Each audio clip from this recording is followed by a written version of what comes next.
I will now call to order this regular meeting of council for Tuesday, March 1st.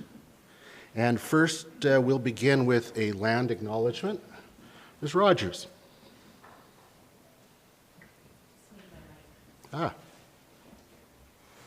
Thank you. Welcome to the town of Canmore. It's my privilege to give today's land acknowledgement. We are gathered in the Treaty 7 region of southern Alberta. In the spirit of respect, reciprocity, and reconciliation, I acknowledge and appreciate that I was born and raised, live, work, and play on the traditional territories and home of the Stoney Nakoda Nations, the Bearspaw, Wesley, and Chiniki bands, the Blackfoot Confederacy, Siksika, Kainai, and Piikani, the Tsuut'ina Nation, and the Region 3 Métis Nation. I spent much of my youth driving through Treaty 7 lands, not understanding the challenges and inequities that our Indigenous neighbours were subject to. Through my work at the town, I'm learning. I commit to working to live in right relations and to advance truth and reconciliation and acknowledge the many First Nations, Métis, and Inuit whose footsteps have marked these lands for generations. I am grateful for the traditional knowledge keepers and elders who are still with us today and those who have gone before us. Thank you. Thank you. Now turning to the agenda for today's meeting. I understand that there is an addition. Yes, Mayor Krauser, under item K, we'd like to add an in-camera item, TSMVPL litigation update, and it's in camera to protect solicitor-client privilege. Great, thank you.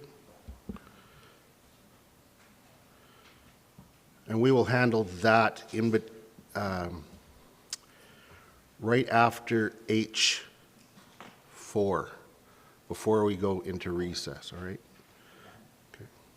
Thank you. So with that change, I will move that council accept or approve the agenda for March 1st, 2022, regular meeting of council as amended. All those in favor? Carried unanimously.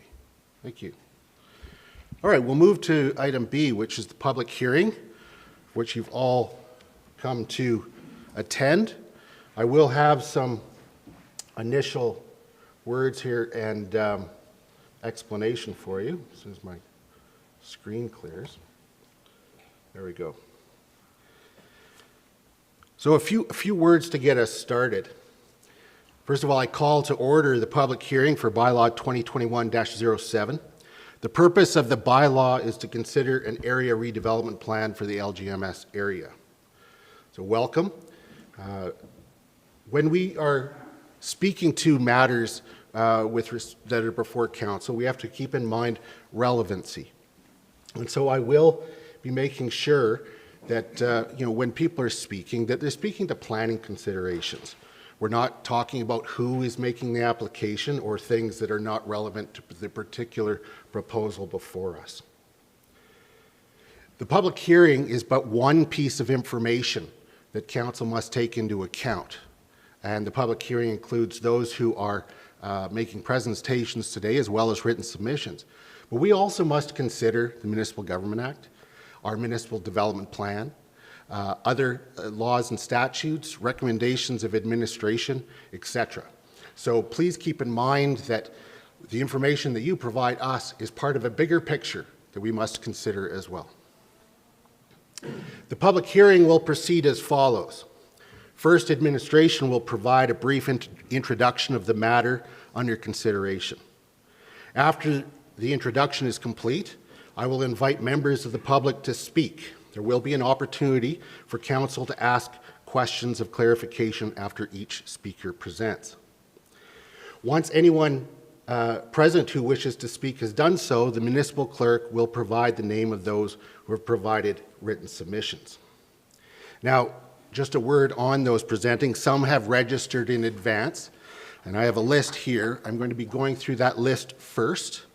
Once we've exhausted the list of everybody who's registered, if there's anyone here present in chambers that has not had a chance to speak and would like to, you will be given an opportunity at that time.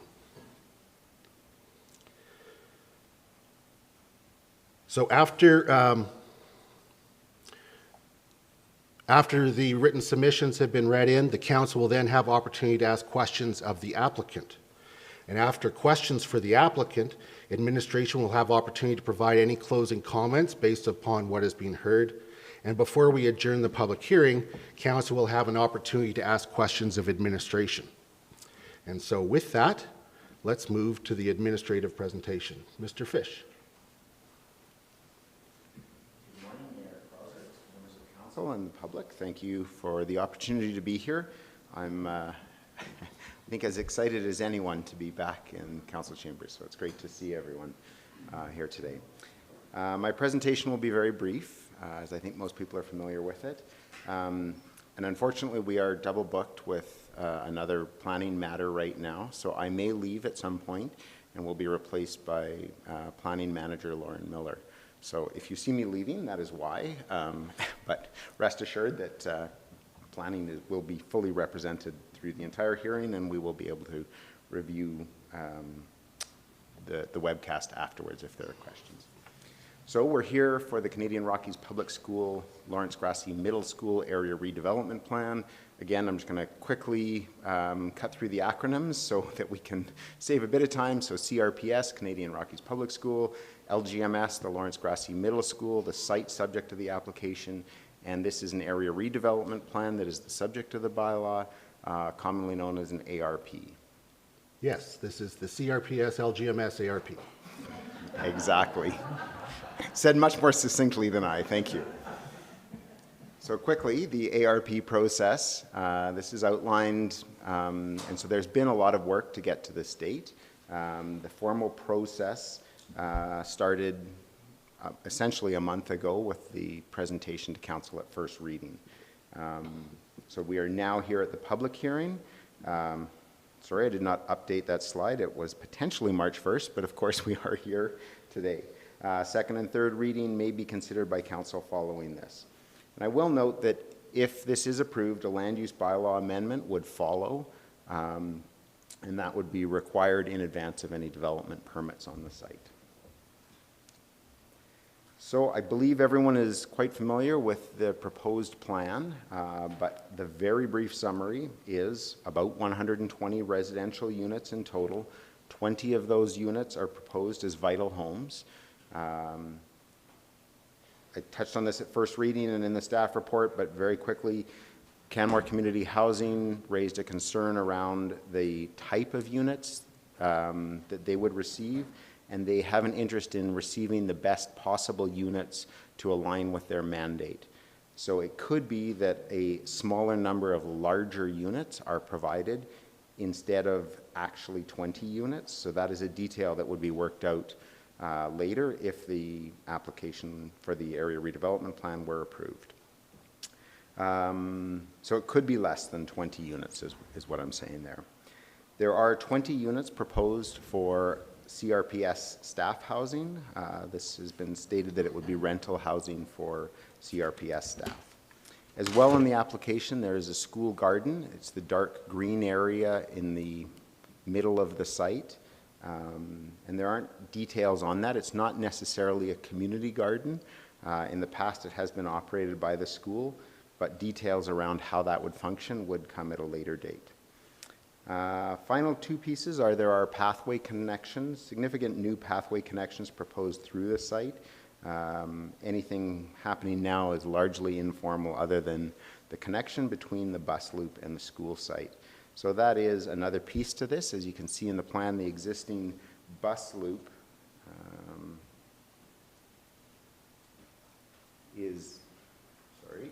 the existing bus loop is in this area, slightly larger than the boundary shown here, and that's to facilitate the turning of the buses in that area. If the development proceeds exactly as planned, then that bus loop would need to be relocated, and that would be a separate consideration. It wouldn't need a council approval per se. It would be more of an operational piece. That highlights the point just that small changes to this plan are possible. This ARP has quite a high level of detail, more than typically would have in an area redevelopment plan. But that said, it's not exactly set in stone. There could be small changes if it were to proceed. Final point is just that within the plan area, there is a small piece of town land, the red line through the middle of the bottom half of the site, and so that is owned by the town. The ARP proposes that this would be transferred to CRPS to facilitate the development, and the exchange for that has been predicated based on the approval of the Vital Homes units and the pedestrian connections through the area. With that, I'm happy to answer any questions. Are there any questions of council at this time? There may be some more later. Thank you, Mr. Fish. Now, before getting to the public submissions, Councillor Graham wanted to make a statement.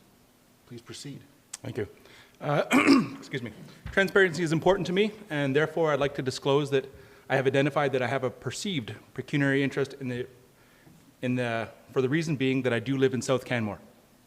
After consulting with Town of Canmore legal counsel, I was advised that I do not have a pecuniary interest in the matter stated in the Municipal Government Act, and therefore I must vote on the matter before us. Thank you.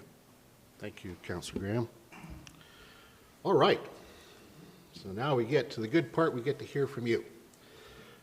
So I'm just going to do a little bit of an introduction on this part again. Council would like to hear from everyone who wishes to speak today. In that spirit, we will be enforcing a 5-minute time limit on the presentations. There's a clock at the side there for speakers to be able to keep their eye on. Those on Zoom, we will advise when the 5 minutes is up. Now, that does not include questions from council. So you have 5 minutes to present, and if there's questions from council, that'll be beyond that. If you plan to speak, you should be aware that you will appear on the live web stream of this hearing, and that a recording of this web stream is published online. While you are speaking, we ask that you direct your comments to council and limit your comments to the subject of the public hearing. Council will be given an opportunity to ask questions of clarification after each presenter has finished speaking. We ask that speakers and members of the gallery join council in supporting the rights of everyone to be treated with dignity, fairness, and respect. As chair, I will intervene if necessary to uphold these principles. Now, I will open the floor to speakers. As I mentioned, first based on the registered list, and then we'll be proceeding with anyone else here that would like to speak that hasn't had an opportunity yet. For those joining by Zoom, when I call your name, the meeting host will unmute your microphone and enable your video camera if you're using one. So I'm going to start right at the top of my list with an in-person, Mr. Mate McKenzie. If you could please come to the microphone. Mate, welcome to council, and thank you for participating today. The floor is yours. Awesome. Thanks, Mayor Krausert and Town Council. All right, I'm Matthew McKenzie, and I'm a CRPS teacher, and I do support the Lawrence Grassi School ARP. The affordable housing, teaching staff accommodation, and other housing produced by the development will help Canmore residents start families and build community. With this development, the Bow Valley will retain teaching staff, which in turn will positively affect students. There's an urgent need for appropriately priced market housing within the means of a young teacher's salary. My partner and I continue to struggle to afford a mortgage, even with 2 professional household incomes. I've seen firsthand friends and colleagues move from Canmore because they are unable to justify the housing costs. If teachers and support staff are unable to put down roots due to lack of housing affordability and availability, student learning is disrupted. And for me, the prospect of starting a family under the insecurity of Canmore's high cost of living and renting feels irresponsible. With 1/3 of the LGMS lands committed to affordable housing and staff accommodation, this development could pave the way for future generations of children and their families to experience and cultivate a lasting community.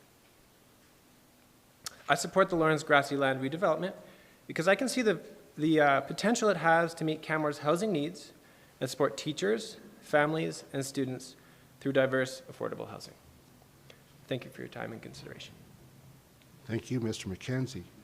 Are there any questions of council? Seeing none? Oh, Councillor McCallum. Since we get to do this whole in-person thing, I'm going to good. be personable. So you spoke of the fact that you and your partner both earn a professional salary. Within the professional salaries, would you actually qualify for the Vital Homes program, or do you overqualify for the Vital Homes program? We do qualify. for Okay, Vital Homes. wonderful. Right on. Thanks so much. Thank you very much, Mr. McKenzie, and I know it's always most difficult in the first position, and you knocked it out of the park. So well done. Thank you. Thank you. Now we'll go to a Zoom participant, Curtis Baker.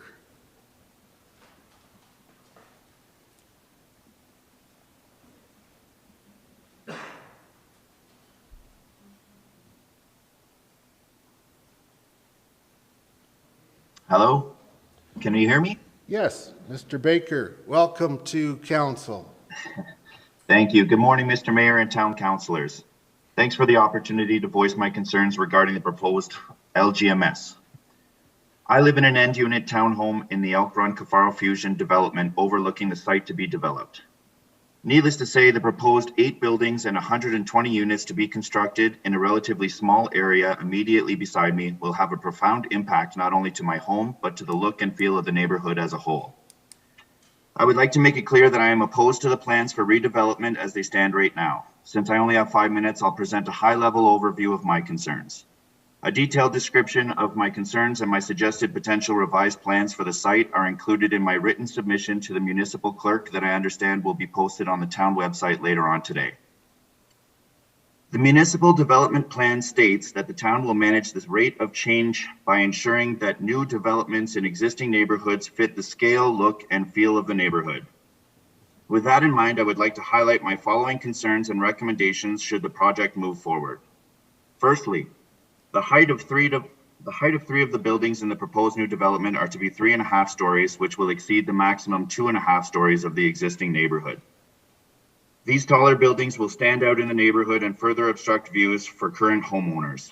3.5 stories does not fit the scale, fit, and feel of the neighborhood. It doesn't matter that they will be in the interior of the development as proposed, they don't fit the neighborhood. I strongly recommend that the height of all buildings on this site be capped at 2.5 stories. Secondly, it was also presented by Mr. Fish that typical densities for R4 housing is 49 to 98 units per hectare. He went on to say that the proposed 120 units to be developed on the site equates to approximately 79 units per hectare, which falls in the middle of that range. That's a good reference point if you're looking to build in a completely new neighborhood, but it's not relevant if you're building in an existing neighborhood. You need to compare the density of the new development to the density of the already existing neighborhood to ensure that the scale, look, and feel of the new development aligns with the existing neighborhood. Just looking at the Cafaro Fusion and Elk Run Encore buildings themselves, which consist of 20 units in total, you can fit approximately 3 of those 2 developments combined into the site proposed for development. That would equate to about 60 units for the proposed new site, or 40 units per hectare, which is below the typical range for R4 housing. It is important to note, however, that the neighborhood consists of single-family housing, semi-detached housing, fourplexes, and only a few multiplexes like Cafaro Fusion and Elk Run Encore.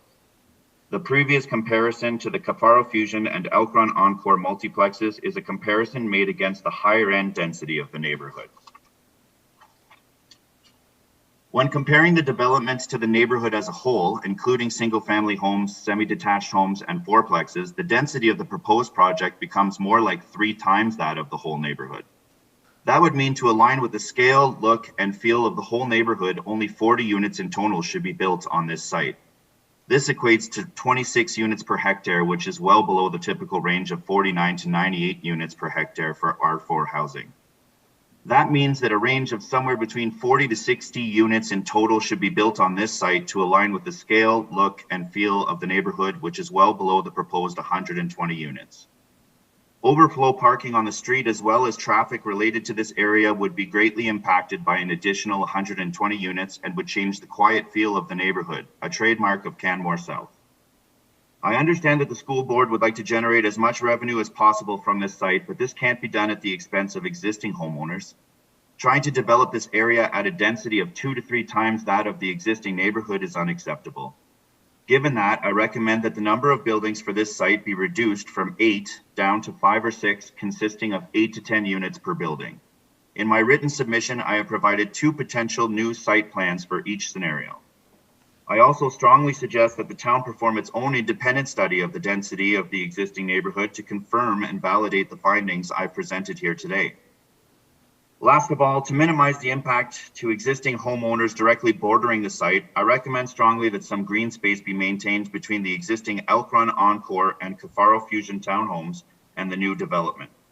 This could easily be done as a result of the reduction of buildings from 8 down to 5 or 6, as previously mentioned.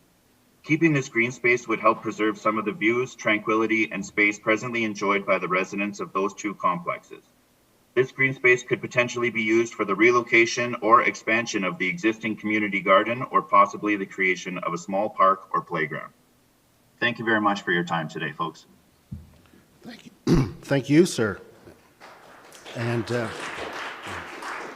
just out of fairness to all speakers, and it is difficult to get up, I would ask that we refrain from clapping or anything else, just so that those who might be speaking in a different point of view won't feel intimidated to get up and do so.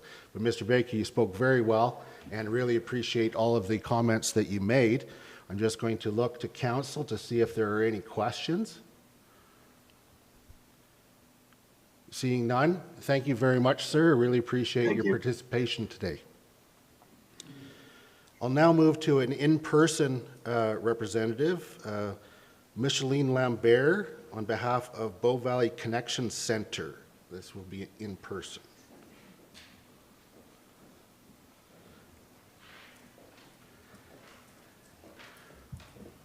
Welcome to council, and the floor is yours. Good morning, everyone. Thank you. I'm advocating for the neurodiverse members of our community. I'm just one parent living in this community facing similar duress in regards to housing and supports as we, the caregivers, age. Once we are unable to care for our person, they are forced into moving out of our community and into large urban centers, causing an avalanche of new challenges. In 2018, the formal needs assessment did identify the need of 24 AISH-funded units, or what is better known as permanent supportive housing. Within this year alone, I'm aware that several families have been forced to move out of our community because there is not one single supportive housing unit available for them. I'm in support of this housing initiative. However, it would be irresponsible of our community not to consider our neurodiverse community into this housing mix. As the chair of the Bow Valley Connections Housing Committee, I welcome an opportunity to share more thoughts and ideas of how we can work collaboratively in meeting the needs of our vulnerable community. Thank you. Great. Thank you for providing that very important perspective. I would look to council to see if there are any questions. Thank you, Ms. Lambert, for presenting. As the sole caregiver for your child, I'm sure that trying to find workers to work with neurodiverse children as well as respite care is a difficult task to find in the Valley. I know this from Extremely challenging. friends. So a lot of that would be down to wages and the availability of housing for those workers. Do you see this project as being a positive in terms of being able to house some of those support workers in terms of the affordable housing piece, or how neurodiverse children might integrate in the school system and the teachers and the staff required to assist those children? I mean, if I had a dream come true, I see this project as something that could be supportive for, you know, our personal people, but also create jobs and supportive housing for the people that do work for our people. That is a big challenge for, you know, if you can find a respite caregiver in the valley, great, but oftentimes they have to come in and they have no place to live. And I can or- imagine that COVID made it worse. COVID's made it extremely Yes. worse. So, you know, my vision is, you know, creating supportive housing in conjunction with a life campus where there's, you know, proper supports and aids and a daily living program, which does create employment. Yes, you know I've seen your business plan, so, yeah. yeah, for sure. Thank Yeah. you very much for coming to speak to council. You're welcome. Thank you. Councillor Graham. Oh, another question here for you, sorry. Oh, you're okay? Okay. Before you go, I would like to say that I appreciate you bringing this perspective today. In fact, I would love to meet with you sometime over a coffee and learn more. So if you wouldn't mind, if you're willing, contact my office and we can set that up. Tomorrow. Okay. Thank you.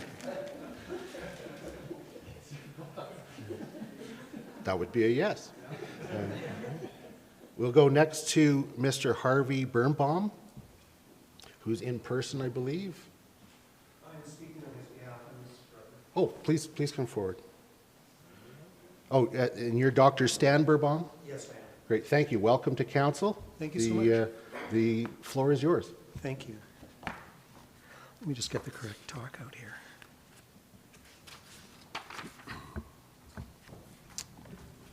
So just out of clarification, will you be speaking on behalf of your brother and then wanting to speak on behalf of yourself? Yes, and I'm also been asked to present on behalf of Dr. Stanley Chan. So I'll be doing 3 presentations. One is my own. All right, well, let's have at her. Why don't you just go through the lot of them. All right? Okay. Let us know when we change people. Okay, yeah, I will, Okay. yeah. I'll put on a different accent. Okay. I'd appreciate that. That'd be I awesome. brought some hats, you know, and some props. Very good. Thank you, Dr. Birnbaum. The floor is yours. Thank you. So first I'll speak on behalf of Harvey Birnbaum. So Harvey Birnbaum is an architect in Calgary. He has served 2 terms as a member of the City of Calgary Subdivision and Development Appeal Board, and was 5 times president of the Sonalta Community Association and lead planner of 2 area development plans, or ARPs, for the Sonalta community. He has also had a home in Canmore, and these are his comments. Mr. Mayor and members of council, I am opposed to this ARP proposal, and I appreciate the opportunity to voice my concerns. This proposed development is a poorly planned, insensitive use of this open recreational space in the heart of South Canmore. It does not respect the nature of Canmore, which features areas that are heavily treed with natural vegetation and ample open space, allowing vistas which give a sense of living in a mountain environment. This design is insufficiently thought out. The proposal lacks drawing studies, which should include building exteriors and massing and interior streetscapes and pathways that would show whether the design features create a sense of belonging in the existing neighborhood. This proposal calls for overbuilding on the land. The proposed 8 new buildings, with greater density and height than anything in this community, will be an anomaly with a negative impact on neighbors and the overall community. It's totally out of context with the area and should not be allowed. This proposal also lacks a landscape buffer, which should have been provided along with greater setbacks of buildings from the street and sidewalks. These features would be essential to soften the impact of this higher density development on the surrounding lower density area. Furthermore, there is no green space provided with this proposal. The design is all building and roadway. This proposal lacks a sense of community.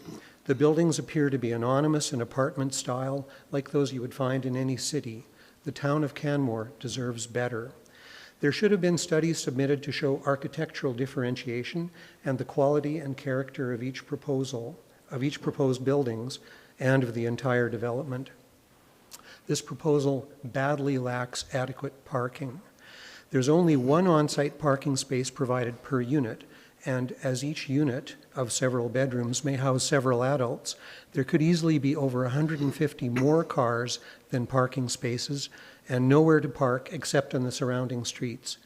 This could prevent existing residents and their guests from being able to park on the streets close to their homes as they can now.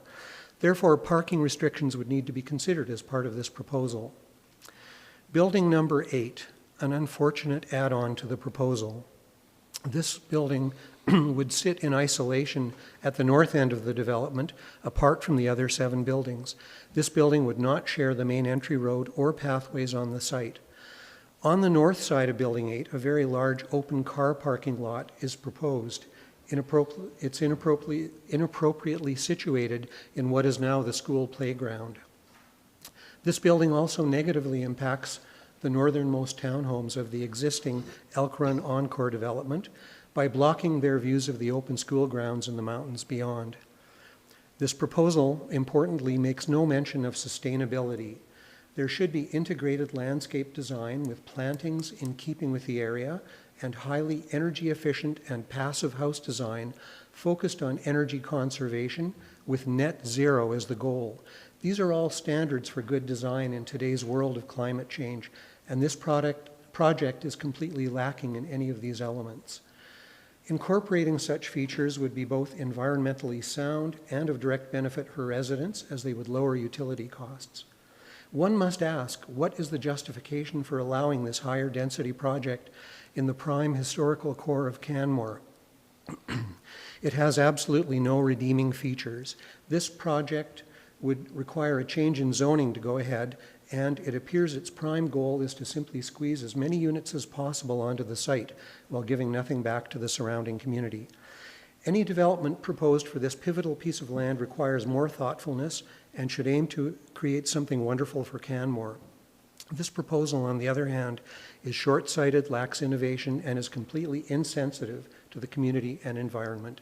In summary, I ask the members of Canmore Town Council to reject this proposal. I would also ask Council to set high standards for this and other new developments in Canmore, to place limits on density appropriate to the surrounding community, to include amenities such as green space and adequate parking, to incorporate leadership and energy efficiency, and to encourage design that reflects the mountain environment. Thank you. Great. Thank you. Now, I take it you'll soon be changing your hat. I will. Okay, so before doing so, I just wanted to point out a couple of things. First of all, there were some comments around the details of drawings and whatnot in the letter, and of course I read that in the written submissions. That will all come at a later date. At the ASP conceptual level, there's not a tie to any particular look or feel of buildings or anything like that. So that's one thing.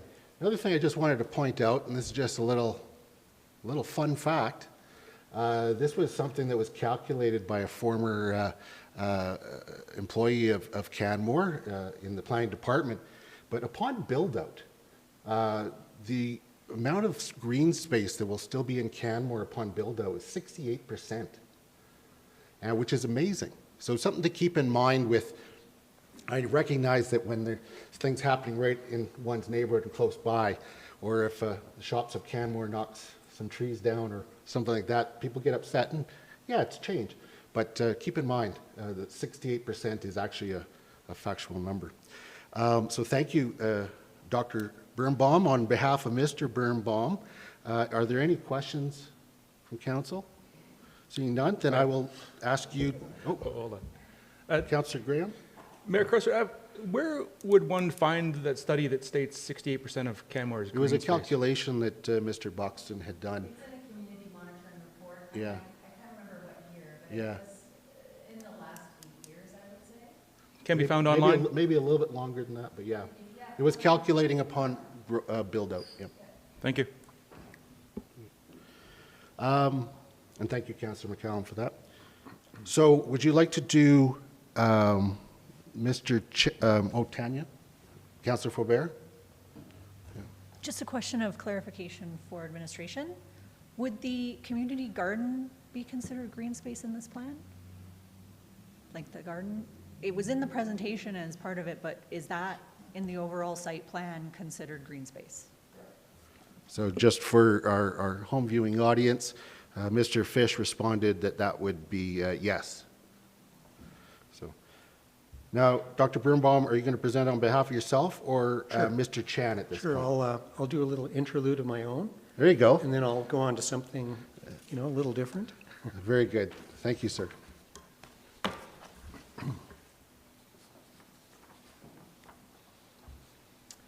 Okay, this is me speaking, for me. Honorable Mayor and members of council, my family and I appreciate the opportunity to voice our concerns about this ARP and development proposal.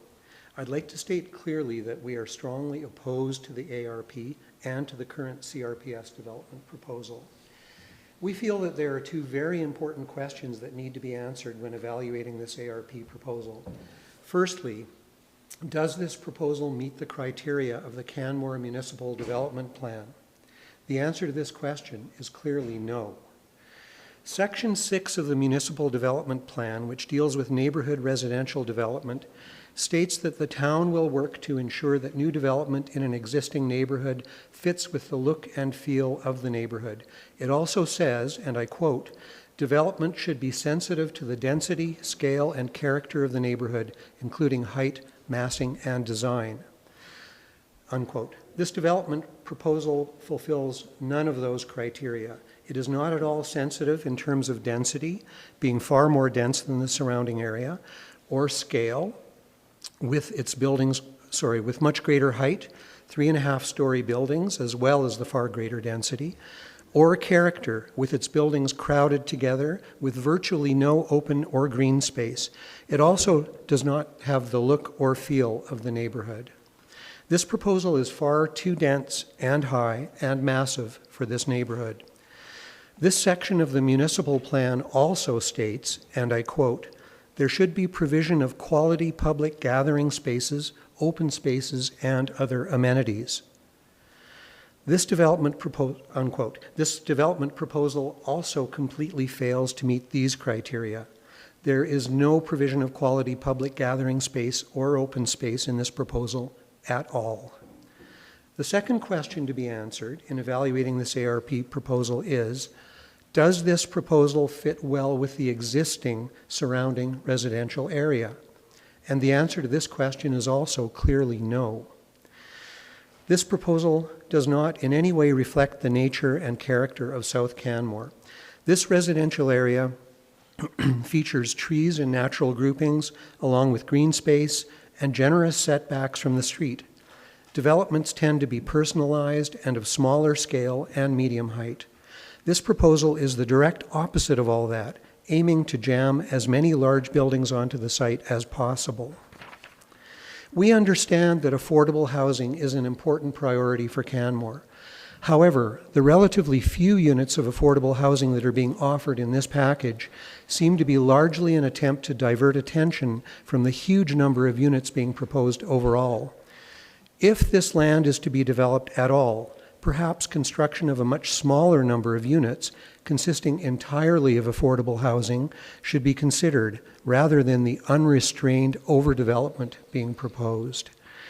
This project has grown from 7 to 8 buildings, and its footprint has stretched to include a large portion of the school playground. Instead of one access point off 4th Street, there will now be a second access as well off 5th Street and 6th Avenue. Traffic and overflow parking will spiral in the neighborhood as a result. And why was this 8th building added? Apparently solely to increase the profits of the developer.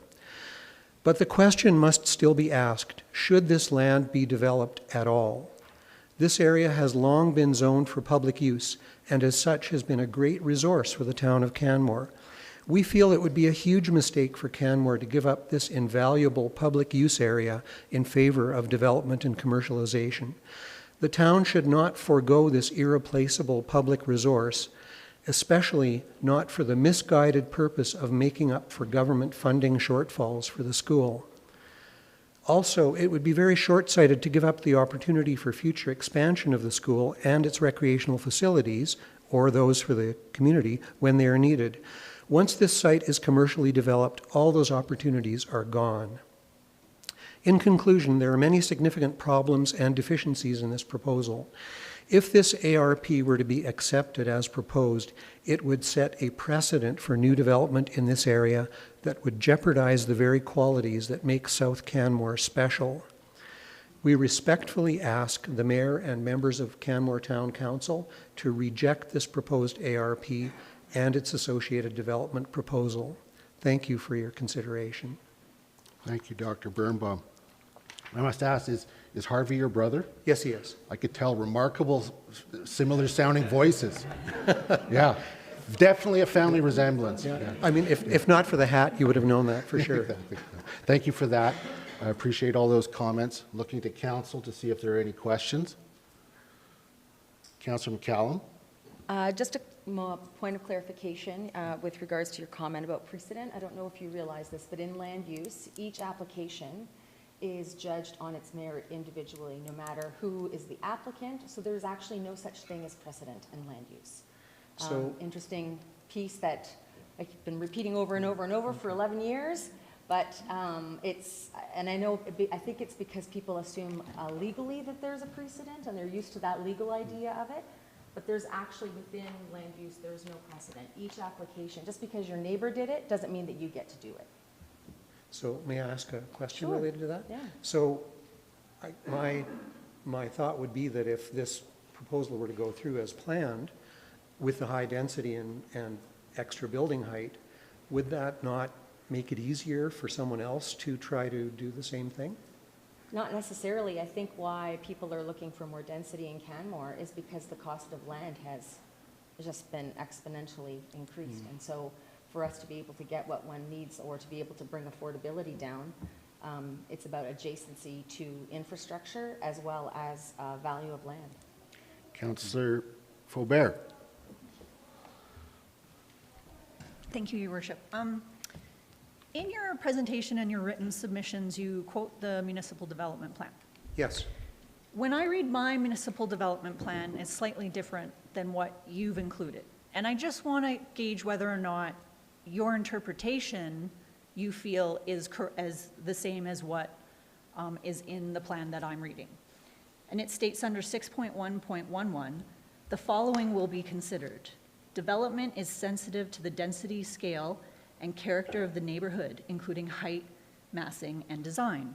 Yes. And you've stated that the MDP states development should be sensitive to the density, scale, and character of the neighborhood, including height, massing, and design. There's just a slight wording difference in there between something that should be considered and a should. Do you think those are similar? Is that your interpretation? Well, I looked on the town website, and that's where I saw the municipal development plan. So that's where I took the quotes from. Okay. And sorry, there was one word difference? Yeah, I guess maybe my question's for administration. Is this a substantial different use of language in terms of what's being, And so, is a should directive to us, like should, or is it the same as So should be? I would Like, it just will be ask, considered. I would just ask for logistical purposes, save any questions for administration to the end. So you can So that keep would be a that. good question You to can- ask you at the end. Put that, save it for later. And I think, Dr. Birnbaum, did you have anything you want to add, or you've answered the question? yeah, I mean, as I say, I got my information from the municipal plan on the town website just, recently, so it should be up to date, and I believe I copied it as I saw it, so. Great, thank you. Any other questions for Dr. Birnbaum? And now coming to the mic, Mr. Chan. Okay. Mr. Chan it is. So these are the comments of Stanley Chan and Shauna Minette. Dear Mayor Krausert and town councilors, thank you for giving me the opportunity to explain why my family is strongly opposed to the proposed ARP. My wife and I own a property in the Elk Run Encore development that overlooks the current green space that is the site of the proposed redevelopment. Now we have already sent a 13-page written response outlining our concerns with the proposed ARP. Now we will take this opportunity to highlight a few of them. First of all, the proposed development is unique. since this current green space is prime real estate in the heart of South Canmore that is currently zoned as a public use district. As the only undeveloped area in the heart of South Canmore, it needs to be used wisely. The major problem with this proposal is related to the volume, density, and mass of the development. Such a massive development will cause problems in the following areas. Number one, street parking. Where there is already difficulty finding street parking, this will become a more significant issue. Number two, utilities infrastructure. Number three, noise. Number four, potential for increased crime, as often seen in areas of increased urban density. Number five, emergency services, where response time could be greatly delayed. And number six, safety via increased traffic, poor sight lines, and pedestrian children having incidents with the increased traffic. Our second major concern is the loss of unrecoverable green space that already has many positive uses by the community and school. In the snow-free months, we see children and parents playing soccer, dads teaching their children to throw and hit a baseball, people throwing a frisbee or football, people picnicking, and teens and young adults sitting on the grass individually and in groups. We see that the existing green space is currently used for school activities, outdoor education, for example, physical education, and for public functions, for example, the Highland Games. In the winter, we see children building snow forts and snowmen, playing king of the snow pile, and running around. The argument that there is enough green space in nearby Centennial Park for all of these activities that go on is not true, since the activities that we witness in the green space often occur while Centennial Park is fully occupied. For example, during physical education classes, or during the Highland Games, or during recess. All year round, we see people walking their dogs, and we see plenty of elk. Once developed, this green space is unrecoverable. So there must be a higher threshold of certainty in making a decision that is irreversible. Along with the loss of this prime real estate area that already has many positive uses, the town would also use the potential for future, perhaps even more positive public uses. Future public use for this area of green space could be school-related, such as school expansion, or there may be some future public use for the larger public community. For instance, for a community daycare expansion, for the folk festival, for the Highland Games, or for the Canada Day Fun Run, or other festivals and events, for sporting infrastructure such as new pickleball or tennis courts, a skating or hockey rink, an outdoor climbing or ice climbing tower, or a bouldering gym or a pool to help with elevation places overcrowding problem, or for a dog park, or for some other public use that is not yet known. Already on many summer nights, residents set up pickleball courts on the school bus drop-off roundabout area. We understand that the town's interest in this proposal is largely due to the affordable housing units that are proposed. The town should consider other options to generate affordable housing units in less prime real estate. For example, similar to the developments that are built or being built on Kananaskis Way or on Palliser Trail. The town could even consider obtaining land directly and building affordable housing units, possibly through Canmore Community Housing, such as the project in the Larch neighborhood along 11th Avenue.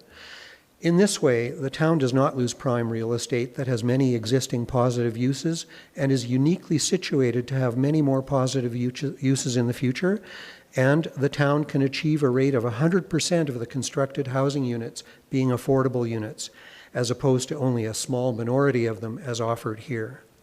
By rejecting this proposal as described, not only would the town preserve the current positive aspects that this existing green space provides, the town would also preserve this critical piece of prime real estate for even more positive uses in the future.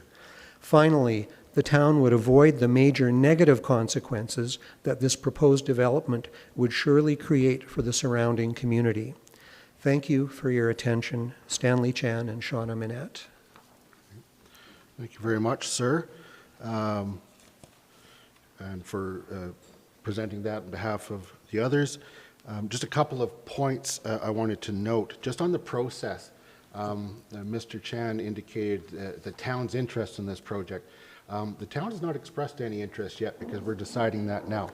every landowner has the ability to bring forward an application with respect to their land.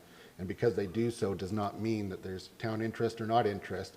The administration vets it to see if it meets criteria that are set out in bylaws, et cetera. But we will determine whether there's a town interest in that or not. So just to clarify on that. And the other thing that I've been, when I've had the opportunity to speak to it, I have.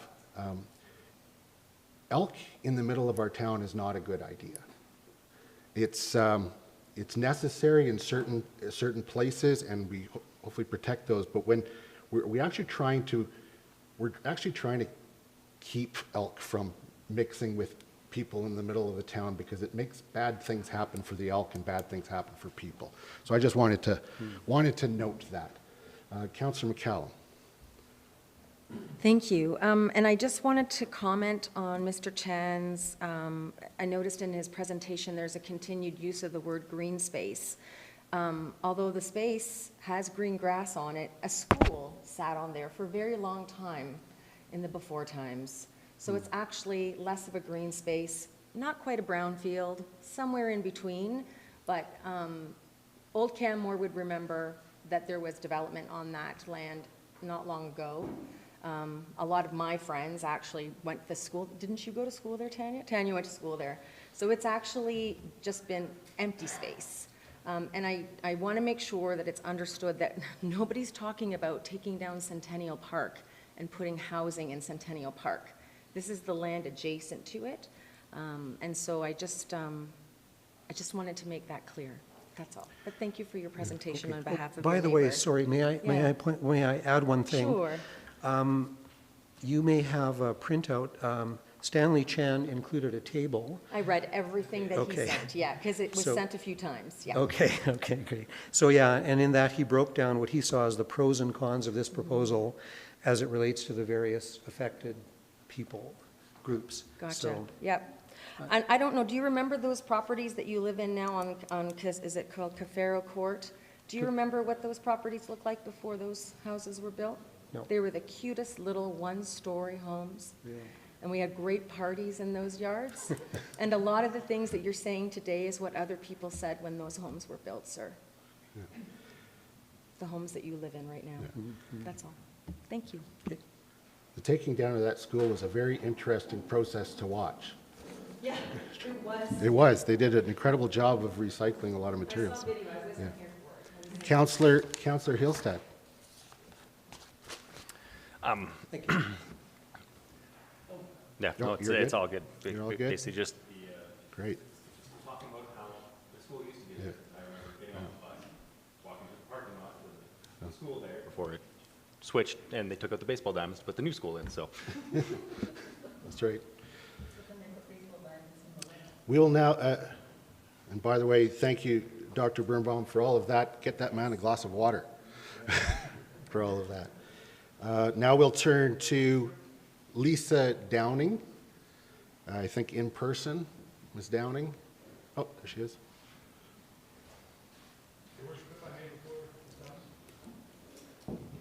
Yes, Councillor Graham. Just a clarifying point of procedure, will we continue to allow people to speak on behalf of other people at the public hearing? We'll have to talk about what is the best for the public process. In this lineup, I don't see anybody else doing that. So, Yeah, I just note that, you know, all of those submissions were written as well, and And we've- I have and we've no read them. idea who is speaking on behalf of who at any one time. yeah, no, I appreciate that. And the fact is, we did do all of the reading as well, so. Thank you very much. Yeah. Thanks. Ms. Downing, welcome to council, and the floor is yours. Thank you. I won't take long. I have my notes. Okay, hey, Mayor and Council, it's great to see you in person. It's fantastic, I have to say. Anyways, I'm not sure if I am opposed, neutral, or for, because, yeah, there's definitely a lot of benefits to this potential proposal. So I'll just go off the top. Four things that have kind of, there were three things, and then a fourth one came up while we've been listening to these submissions. My biggest concern is density, just the number of units down there, being a South Canmore resident. And it's the NIMBY thing, right? Not in my backyard, but I think if we all take care of our backyards, then the world's a better place. So I'm kind of nervous about the NIMBYism thing. But anyways, my concerns are impacts on traffic with getting in and out of South Canmore with that many people, that many units, I should say. I think it's maybe not a reality to think there's only going to be one car per unit and one parking space per unit. I think the reality is right now, families are two-car families. So there's going to be more traffic than expected, I think. Parking is an issue, parking off-site. If we have another 120 cars, where are those going to go? The other concern with density is the wildfire exit. How the heck, if there's a big wildfire that comes ripping through there, how do all of the residents of South Canmore get out of there, along with all these new potential residents? I know there's being egress out the back gate, but it could be super intense, as we saw with Dead Man's Flats. And then the other thing is just children in traffic, and how will they be impacted with that number of, especially in the school zone, if there's that many more cars moving in and out. So I know I heard today there was some gentleman that made a proposal about reducing the density, and that made sense to me. So maybe that could be looked at moving forward, is kind of some of those ideas. The thing that I love about this is the affordable housing opportunity, and I think, my God, we're in a perfect position in our town right now to create something that would leave a legacy. And that legacy is not a financial legacy, it's a legacy for the people of Canmore that can stay here. And that, to me, is, I want my friends to stay, as we all do, right? We want our friends to be able to stay. And if we had more affordable housing there than just the 20 units, or potentially, from what Mr. Fish said, that it actually could be maybe less given the size of the units. So I think it's a great opportunity to look creatively as what we can do moving forward. Do we need to have those market homes in there? Would it be better served for affordable housing? So that was the one thing I just wanted to let you know, that, again, I'm not opposed to this development. What I am opposed to is market housing there, because I don't think that fits with what we want to achieve as a town moving forward. On that note, the other thing that one of the questions I have is, there's a legacy fund, and the legacy fund will be built off the sales of these market homes. How much is that legacy fund? There's no transparency around that legacy fund. How much money will be in that fund, number one? Two, how is that going to be used? What are the parameters behind that? So just on that, the legacy fund and the financing of any development is really not in the purview of approving the concept. Agreed. So, if there's any development, now I get it that it's a little bit of a blurry situation because we're dealing with another public body, but that has to be dealt with through that public body. Okay, Right. Can I ask you a question about that? And I'm sorry I interrupted you. No, Please that's finish fine. your thought. It's good to have this conversation. So if will that be a transparent fund, and will that fund be transparent, and would this development get voted on before you know the transparency of that fund? What comes first? The fund itself is irrelevant. It's actually not a consideration as to whether, for what it's used for. We need to take a look at the land planning and determine if that's appropriate for the area. What the developer does with their profits, whether it be buy a second home in Malibu or fund a school, doesn't work into the equation with regards to a land planning decision. Okay, I'm getting confused then, because is this not CRSP? CRPS? CRPS, sorry. No, but aren't we as taxpayers? That's why you have to deal with CRP. They need to be transparent to you. Yeah. Okay. Your conversation on that. Okay, perfect. Yeah, that's. When can we talk? From the public about this piece. Yeah. And really, at the end of the, sorry, Your Worship, at the end of the day, that's your deal. Okay. Yeah. That's not my deal. But, okay, so if that's our deal prior to, would we have the ability to know that before you guys vote on it? Or if you guys go, you know what, we're going to do this? It's irrelevant to our decision. So Okay. whether it's known or not Okay. is not part of our decision. Okay, so perfect. So that means that you don't necessarily think, or I shouldn't say, I'm not going to put words in your mouth. My thought is your decision is based on what you think is best for the town, not what's best for the legacy fund. And what is the best, or whether this proposal fits and is sound from a planning perspective. Okay, perfect. That's good news then. Perfect. Okay, excellent. I'd just like to add that the So financial just viability. one second. Did you have any last, I cut you off before your last point.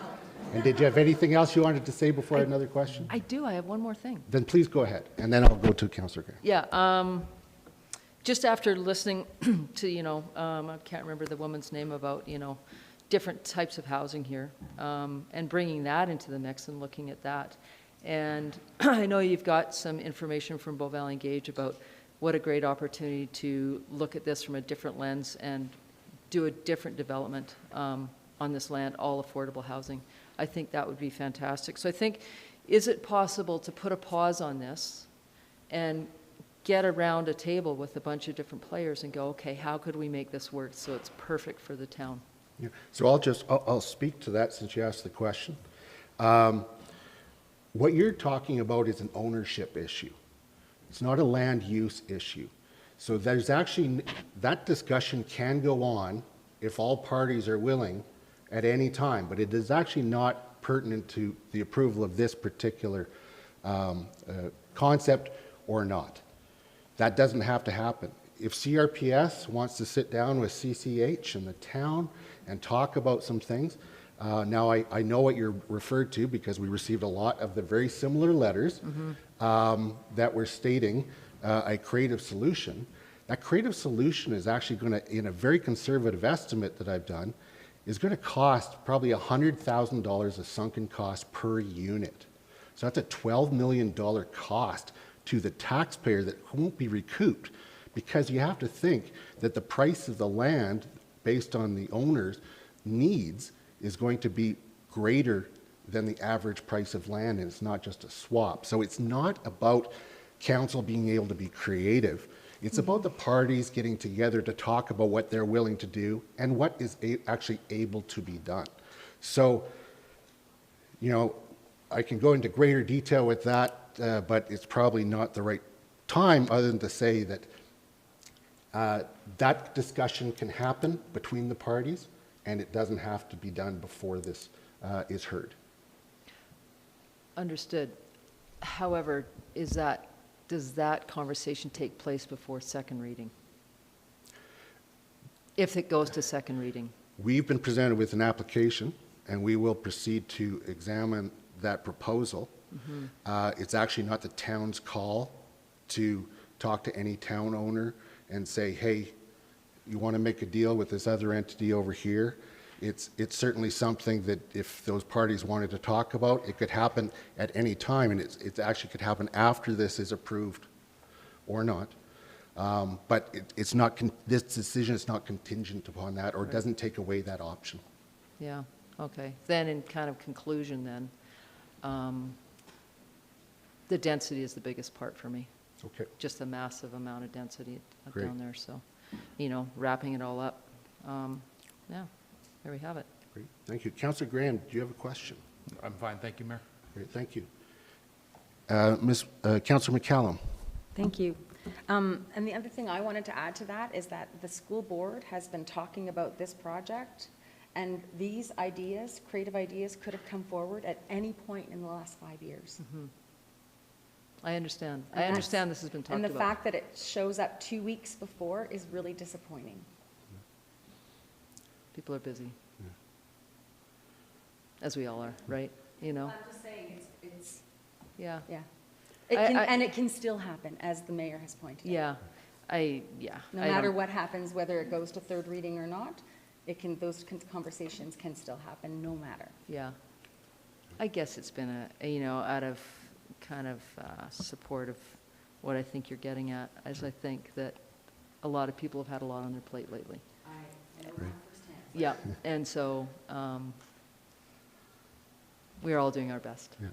I know that Right. firsthand. Yeah, for sure. Okay, thank you. Thank you, Ms. Downing. It's great to see you, and thank you very much for coming and bringing some wonderful perspectives. Well, thanks. And Yeah. sparking some very good conversation. Yeah, We got that cat out of the bag, didn't we?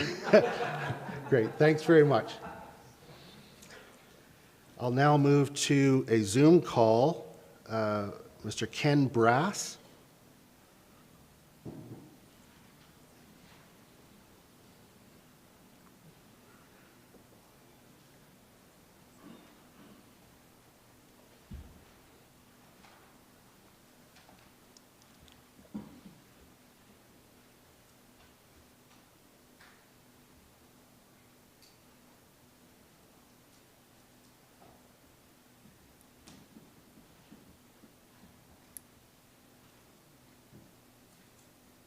Here we go.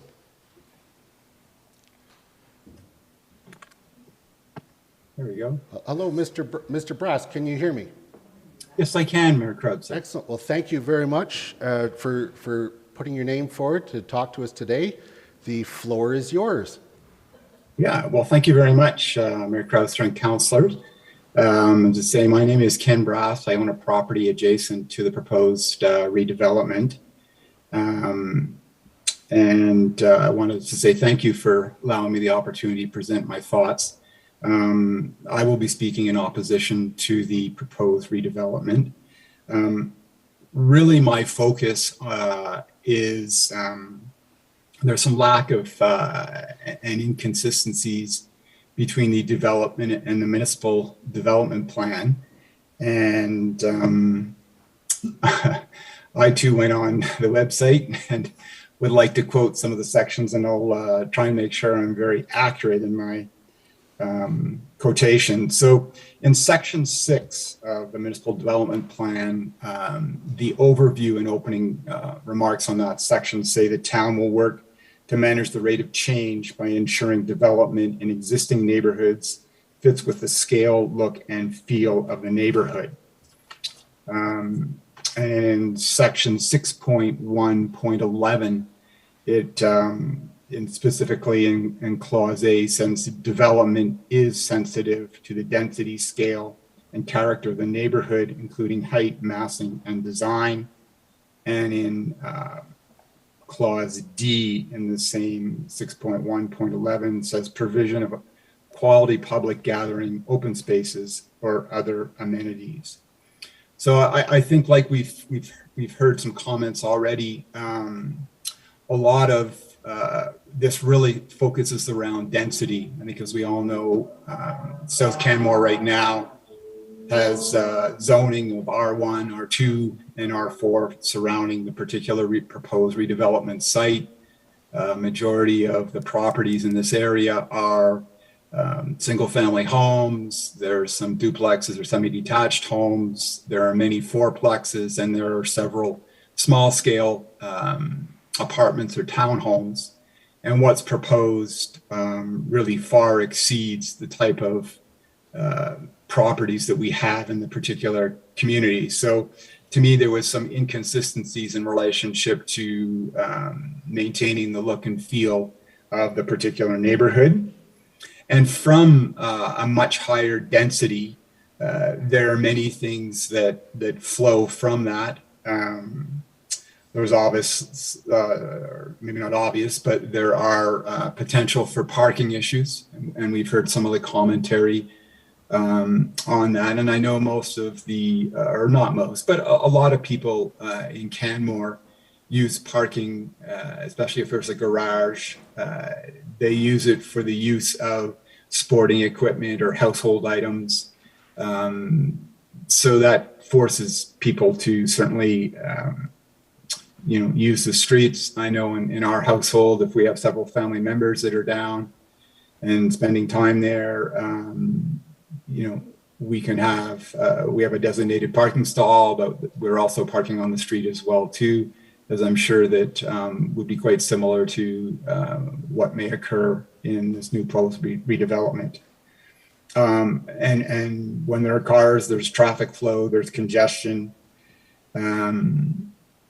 So those are some of the things that certainly, to me, pose some challenges in relationship to really going back to density. Also, too, being inconsistent is the height. which was previously talked about as well too, from the 3.5 story to the 2.5 story that's in the surrounding community. Those are really the primary things that I just wanted to convey in my opportunity to voice my thoughts here. And I just wanted to say thank you very much for that opportunity. And I look forward to seeing how this whole process progresses. Thank you very much, sir, and appreciate your thoughts. I'm looking to council to see if there are any questions. Seeing none, thank you very much for attending today and providing us your perspective. Thank you. I will now go to an in-person, Mr. Jeff Gillard. I might have mispronounced that last name.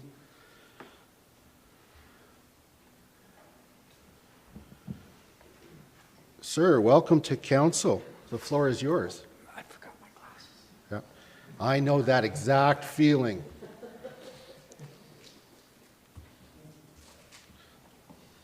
I've also done that exact same move on hundreds of occasions over the last 2 years, getting out of my car, locking the door, and realizing I forgot my mask. So, Jeff Gaylord, permanent resident, almost 20 years, retired guy, granddad with school-age grandkids. To build a giant carbon footprint in a miniature enclosure would be a colossal mistake. Centennial Park is not a schoolyard. Canmore's long-term sustainability and well-being is way more dependent on environmental diversity than any social endeavor. To deprive future school-age kids of unencumbered, free, outside learning space would be a crime. Giving control to a major foreign developer would have an extreme negative effect on everything that we call local. Don't it always seem to go that you don't know what you've got till it's gone? They paved paradise, put up a parking lot. Joni Mitchell, 1970. To the Canadian Rockies Public School, this proposal violates your own published vision statement of creating a better world through transformational education that celebrates nature, diversity, and well-being. Shame on you, excuse me, Greta sir. Thunberg. Sir, yeah, we'll refrain from that sort of commentary, please. It's just a quotation. Okay. My position on this matter is opposed. Thank you. Great. Thank you, sir. Looking to Councillor Ma, you have a question. Thank you, Mr. Gaillard. In your commentary, you mentioned something about foreign ownership. Could you clarify that piece, please? Because I'm not exactly sure where that was coming from. Thank you. By foreign ownership, I mean a developer that's not from Canmore, from somewhere else, whether it be Calgary, Edmonton, whatever. But the developer would not be a Canmore developer. Okay, thank you. So that's it's not relevant to an ARP, but thank you for being here today. Looking to see if there's any other questions. Seeing none. Thank you, sir. Thank you.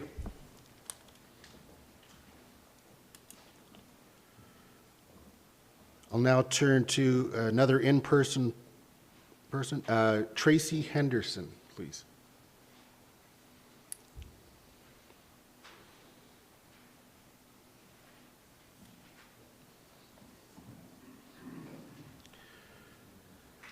Welcome to council, and the floor is yours. Thank you. And let me start by saying it's so nice to see you in person. Yes. Thank you. Thank you. I'll wear it again. Thank you for the opportunity, Your Worship and Council, to speak on this important development. I'm not against high-density development in our downtown core. Indeed, that's where it needs to happen in this day and age. For me, my issues are more with the scope or the scale of this particular development. I worry about parking. One parking stall per unit is just not enough, because unfortunately, we're still a very car-centric community, as much as we'd like to think we aren't.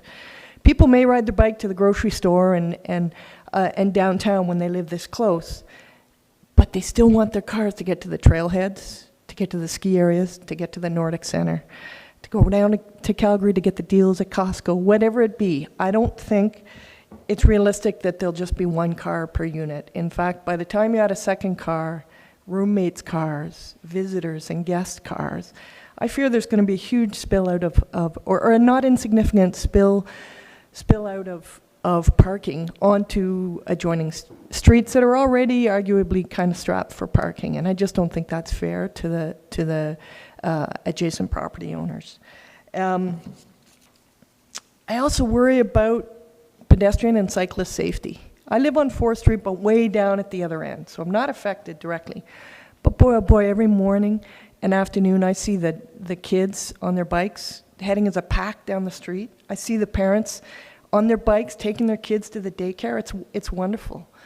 But I worry when you have a development that just has one street access for 120 units onto 4th Street, onto a street that's a pedestrian and cyclist priority street.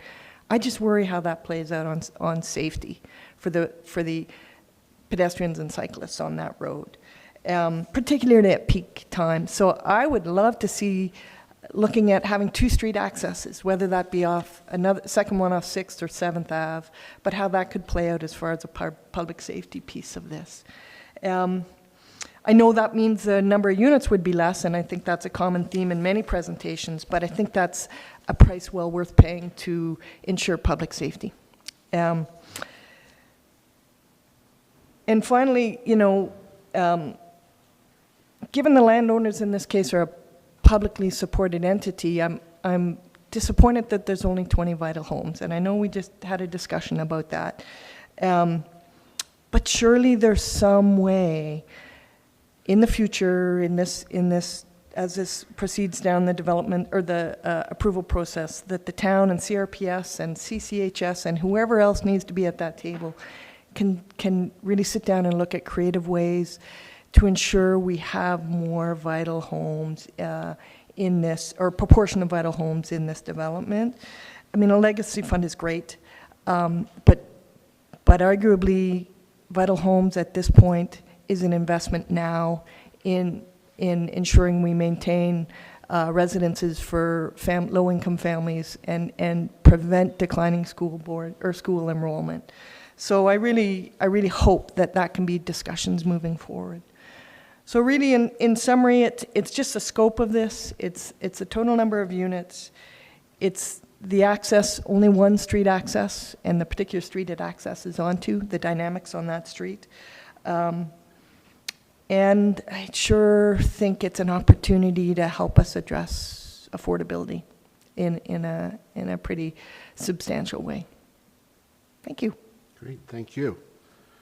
Looking to council to see if there are any questions. Councillor Graham. Thank you, Dr. Henderson.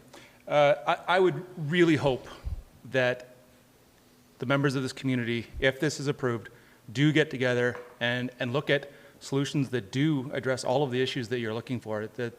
That is a very real possibility going forward, and all of the groups that have expressed concern, I do hope that they work with CCH, CRPS, and all of those groups to make this potentially even better than it may be.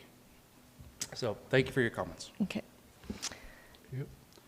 Can I make one further comment? Yes, Dr. Henderson. It's just something in response to what Councillor McCallum asked about, disappointing, and I totally respect and understand that this hasn't been brought forward earlier in this process. I just want to add that many of us as concerned members of this community, there are an awful lot of issues that we have to stay on top of. We've not been sitting idly by for 5 years, saying, oh, I'm not going to bother with that. They're just to stay up to speed on the changes and the pressures we are fighting against in Canmore. can't always come forward with these ideas 5 years ago, you know. So I hope the council respects that, even though this seems to be kind of last minute or out of the blue, that it's still a significant concern. And it's not because the public has been lazy or lack of caring until this point. It's part of how the process is designed that these come forward now and not earlier. Great, thank you. Councillor McCallum? Thank you.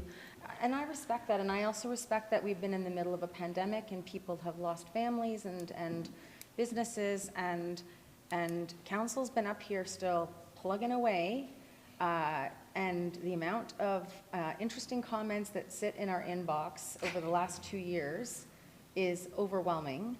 But the CRPS, and in particular, and no offense to the new chair, but the previous chair is the most open person in this entire community and would have welcomed conversations about this, even just like pie in the sky conversations of these ideas at any point in the last 5 years. And I just feel like it's almost disrespectful to her. I feel that as she is my friend. And so I think that that was maybe an emotional statement on my part, and I will take responsibility for that. But it is not, I don't think it's fair to align this with other development proposals, because this does come from an altruistic place. For sure. And I guess I just think it's just disappointing, that's all, that at the last minute there's this rush of enthusiasm when we could have been organized this whole time. That's all. I get it. I mean, it's also an educational process for I us, understand. right? Yeah. We learn every time. Oh, dude, you guys know how to organize And yourselves. I Don't thank- you worry. And I thank you both for your perspectives, Yes. because it very much describes challenges that we're all faced with, Yeah. right? So Thank you. And I do love that color on it. Thank you. Thank you, Dr. Henderson, for appearing today. I'm going to call a 10-minute break, and we will get back together when that clock says 10:30.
continue with public submissions. We'll go to Zoom with Carson Hauer.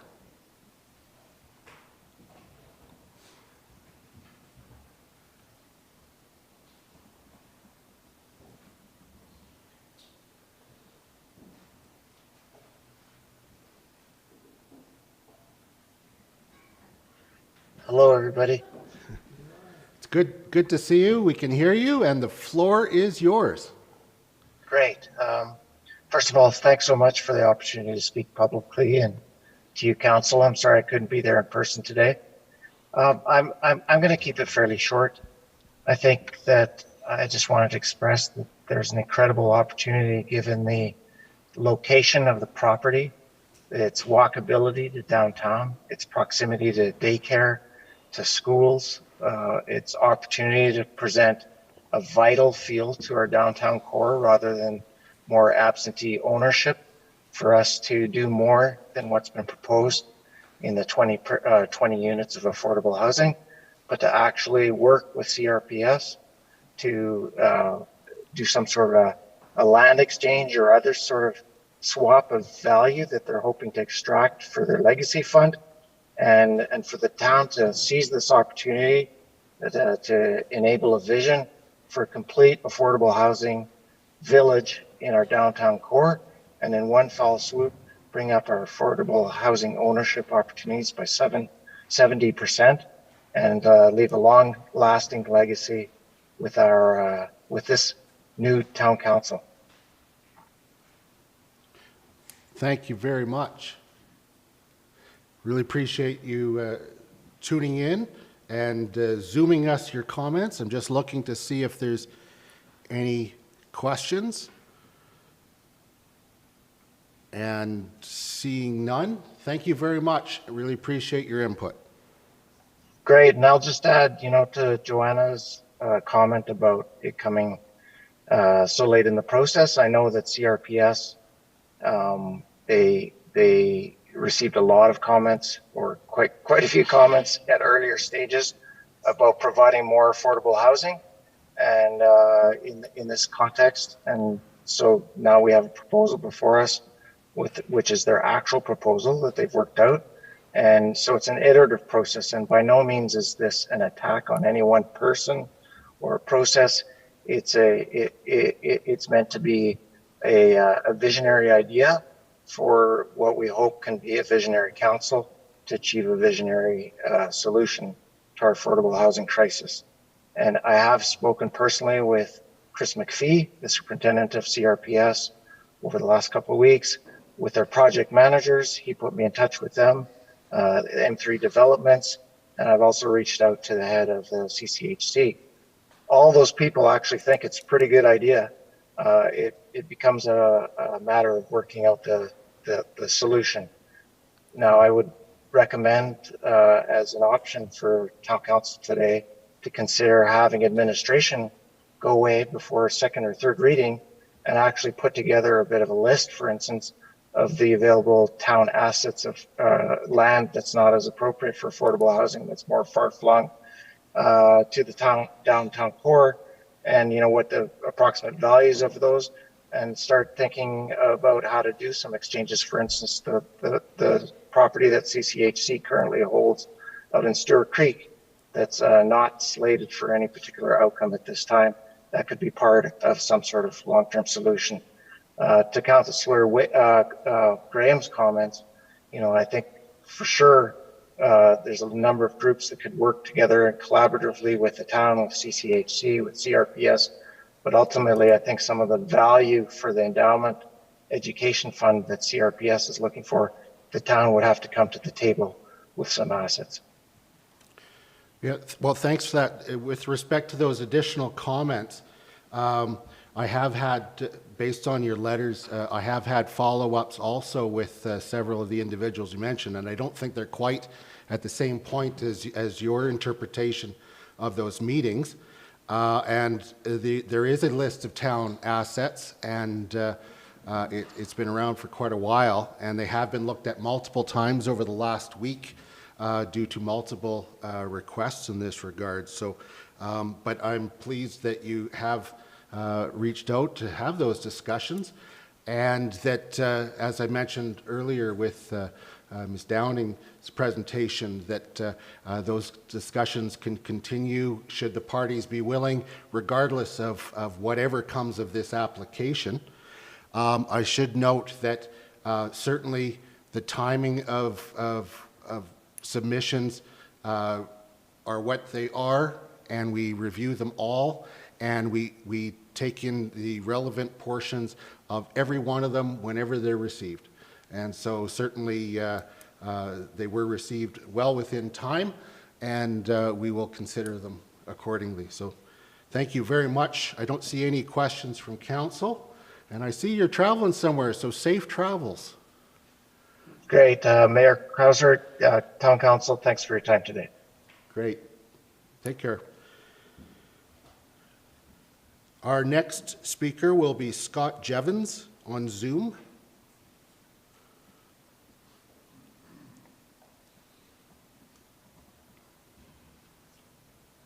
Good morning, Mayor Krauser and Council. Thank you for the opportunity to speak today.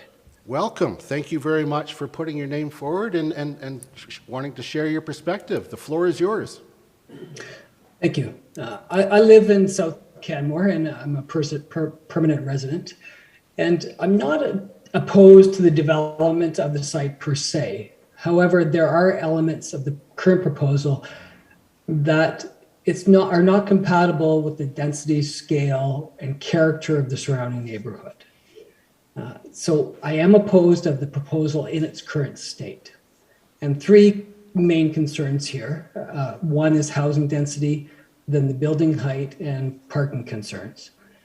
Now, I know these have been talked about in length during this session, so I'll be very brief with my comments. In terms of housing density, the 120 units that are proposed, this is more than a third more than the surrounding R4 neighborhoods, and almost 3 times greater than the surrounding R2 neighborhoods. I think if this was reduced to 80 units, this would be more in line with the density of the surrounding R4 neighborhoods.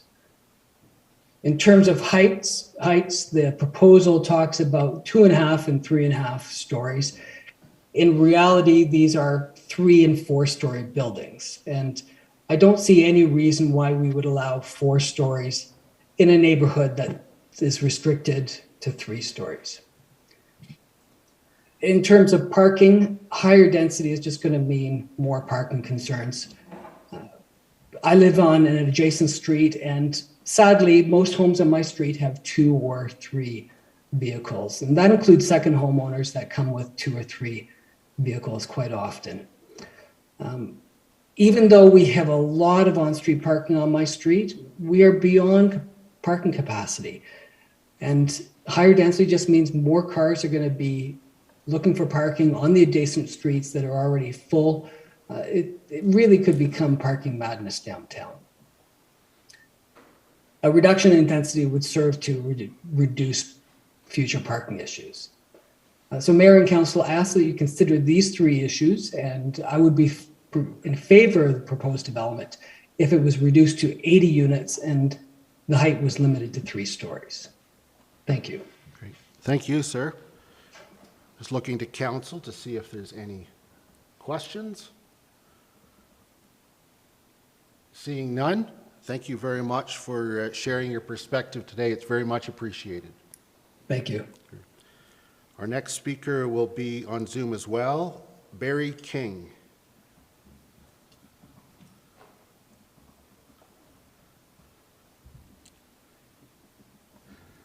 Hello, Mr. King. Can you hear me? I can, sir. Thank you. Excellent. Well, thank you very much for putting your name forward to share your perspectives today. The floor is yours. Thank you. Good morning. Still morning. And I appreciate the opportunity to participate this morning. Mr. Jevons may have stolen most of my thunder, so I'll try to keep it brief. We live in Canmore on a part-time basis, and so we have maybe less skin in the game than full-time residents, but we own 3 units on 4th Street and close to 7th Avenue. My sister and my wife and I, and we're there probably 40% of our time. So the question of NIMBY was raised earlier, and I'm certainly not someone that's opposed to development of the site. We're not opposed to it. We believe that responsible development of the site would be appropriate, and in our view, responsible development requires some certainty that is not presently available to us. One of the things that concerns us in particular is the density of the development, the proposed density, the number of units, and the resulting increase in the population base in South Canmore. It does not, based on my informal calculations of the existing density on 4th and 7th and the surrounding areas there, conform to the current community standard, and in fact appears to be a significant increase in the density. The other concern we have with the current proposal, or one of the other concerns, is the fact that the building height is an anomaly in my submission in this particular area. I recognize that there's buildings of that height in Stewart Creek, not in Stewart Creek, sorry, in Spring Creek and on 7th and 7th, but it would be certainly a mistake, I would submit, on the part of council to increase the building height in the middle of South Canmore simply to create additional units, which we believe, as proposed by Mr. Jevons earlier, should be reduced to a maximum of 60 to 80 units. The other two particular concerns that I guess we have in respect to this is the issue of parking and traffic.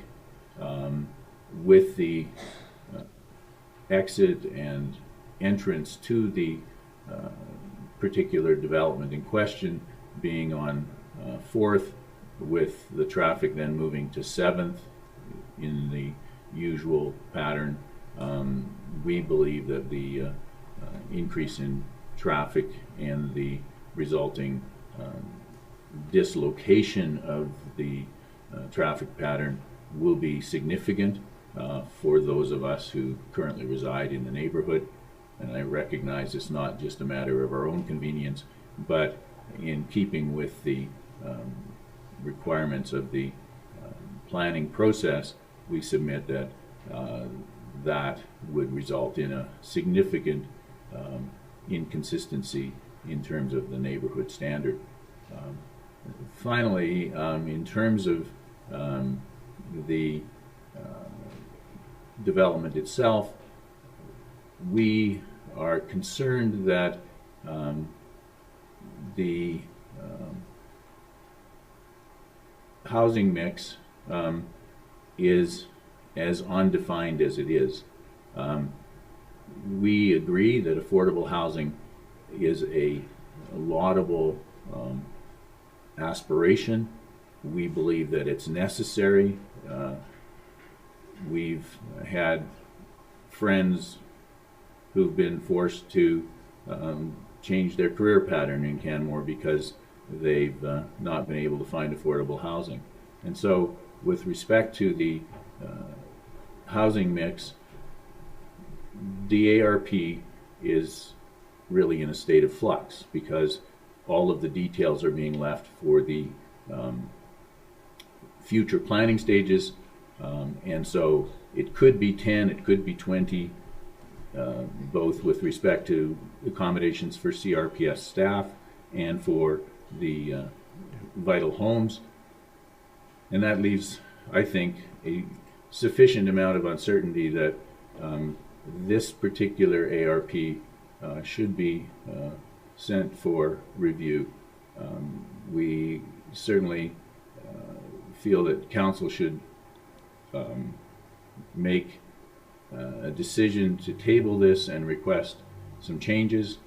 We would submit that the ARP in this particular format should be rejected, and CRPS and the consultants with whom they are working should be asked to bring back a modified plan that would reduce the density and preserve the character of South Canmore, which is one of the, in our view, one of the best features of the whole town. Thank you, sir. Those would be our submissions. Great, thank you, sir. Looking to council to see if there are any questions. Councilor McCallum, did you have? Oh, no. Okay. Right.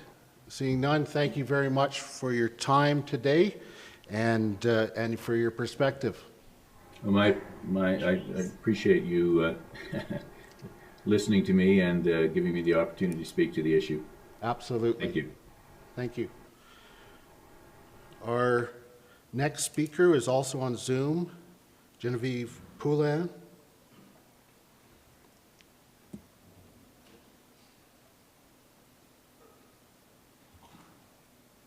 Here you go. Can you hear me? Yes, we can. Welcome to council, and you have the floor. Thank you very much. So good morning, Mr. Mayor and members of council. While I have been a Francophone school board trustee with Conseil Scolaire, Franco-Sud since 2013, Canmore has been my family's home since 1998. This is where I run a business and raise my 4 children. Just a second. All right. Just like myself, they are proud Canmorites and Franco-Albertins. Since 2001, all of them are successfully attending and graduating from École Notre-Dame-des-Monts. Conseil Scolaire Franco-Sud operates 15 schools, both public and Catholic, ranging from 12 students to 472 students in 10 different Southern Alberta community. In total, our publicly funded Francophone education program welcomes almost 3,700 students and 400 employees. Franco-Sud has expertise collaborating with community as well as multiple levels of government to ensure parental rights under Article 23 of the Canadian Charter of Rights and its subsequent Supreme Court ruling are upheld. Under the Charter, substantive equivalence is confirmed to be an educational experience that is similar in quality to the one available to the majority language to the students. This includes access to infrastructure. In Canmore, École Notre-Dame-des-Monts has seen a 30% increase in students since 2016. It is in its kindergarten to grade 12 programming. Through economic downturn, high cost of living, and the current pandemic, our growth is consistent. Even with the addition in 2017 of 8 new classrooms, the total student occupancy rate for NDM is now well over 90%. Canmore is one of the top priority for our board in our capital plan. The current building, having reached the provincial student occupancy criteria, while not providing the required substantive equivalency, we are confident that the provincial government will fulfill their funding and obligation within the next few years, making access to a school site in Canmore a necessity for our board. As such, it is reluctantly that Franco-Sud opposed the Lawrence Grassi Middle School site redevelopment project. While we understand there is a need for housing development in Canmore, we strongly believe that it cannot be done at the expense of educational infrastructure needed to support the families using the schools. The addendum in the land title explicitly mentioned that this site is to be preserved for educational purposes. We believe that this project goes against the spirit of the addendum, preventing current and future generation from benefiting from the true educational vocation it was intended for. We feel it is our obligation to point out that there is, oh, sorry, I missed my page. Just a second. We feel, it is our obligation to point out that there is a lack of school reserve land in Canmore. In fact, we have been informed that there is no site available for the construction of a new school. Considering the growing population of Canmore, as well as our own board continuous expected growth, we feel it is potentially short-sighted to support changing the vocation of the only available school site without a valuable municipal plan addressing this matter. We believe the town of Canmore and its 3 local school divisions should collaborate to address the lack of municipal school reserve land and find sustainable solutions together for the well-being of all our students. We ask that the town council takes a leadership role regarding this matter and that a collaborative effort be undertaken as soon as possible.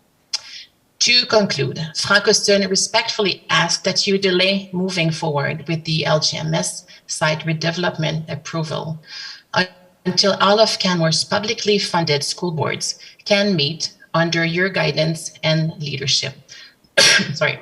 We believe any concern or opportunities raised by any of us regarding current or future school site development or allocation can be addressed during the steps leading up to the mandatory implementation of the joint use and planning agreement between the municipality and all 3 school boards by the September 2023 provincial deadline. Right. Mr. Mayor and Council, thank you very much for your time and consideration. Thank you.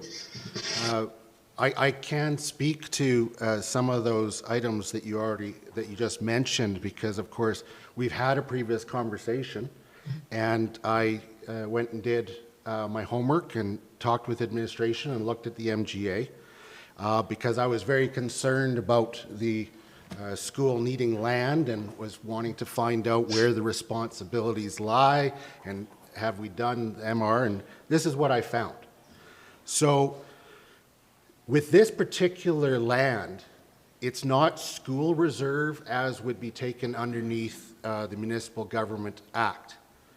As such, it does not follow the rules under the Act. If it had been municipal reserve land for schools under the Act, if it were not to be used as a school, it would be coming back to the town. However, this was privately donated land. Now, you mentioned the addendum. That's actually not something that's between the town and the landowner. That's between the town and the province through land titles. So as long as that issue is dealt there, we actually have nothing to say in that regard. The joint use and planning agreements that you mentioned that are under new provisions in the MGA, my understanding is that those activities are going to be undertaken. However, this particular land is not something that the town can dictate is a school or otherwise based on its ownership. So it really is a provincial jurisdiction to make sure that you have the land that you require. You mentioned the court case requiring equality in treatment, and I trust that the province will be acting accordingly because it's schools, of course, are under provincial jurisdiction, and we can facilitate discussions and planning agreements to help the school boards talk, but they're not under our control or jurisdiction. So thank you for those, and I do want to continue to be in the loop with those things and to be able to help in any way possible if there's any discussions that I can facilitate. With that, I would like to open it up to council to see if there are any questions. Seeing none, thank you again for your time today and sharing your perspective. Perfect. Thank you very much. Have a good day. Take care. Now we'll move to an in-person, Avni Soma.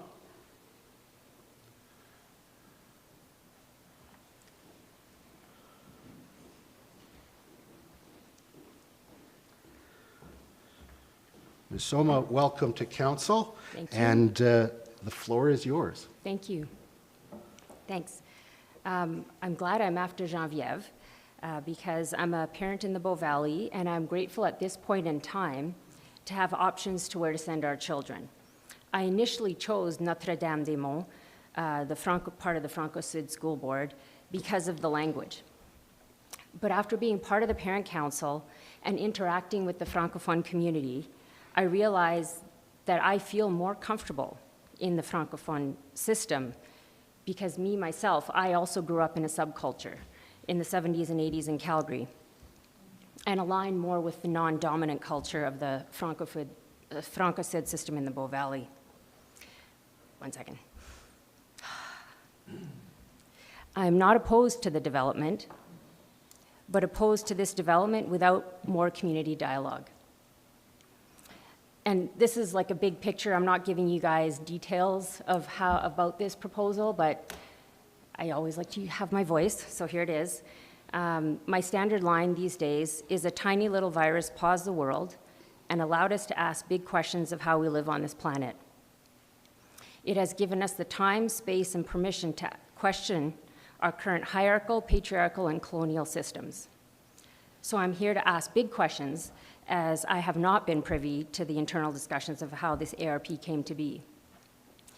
As much as I have tried, I'm just one little person, so it's hard. I'm curious if there's been any discussion of why we need a legacy fund. Why would a legacy fund be more important than vital homes? Can all the vital homes, or all the homes built, be vital homes? Because when I heard of legacy fund, I thought, oh, the government's not going to support public education in the future. I'm curious if there's been any discussion with our Hari Dakota neighbors. I understand they're under federal jurisdiction for education, but because we all live in the same geography, it's more a social duty, I feel, to include them in all discussions. And as Geneviève mentioned about the JUPA, it's a joint use planning agreement that has to be completed by 2023.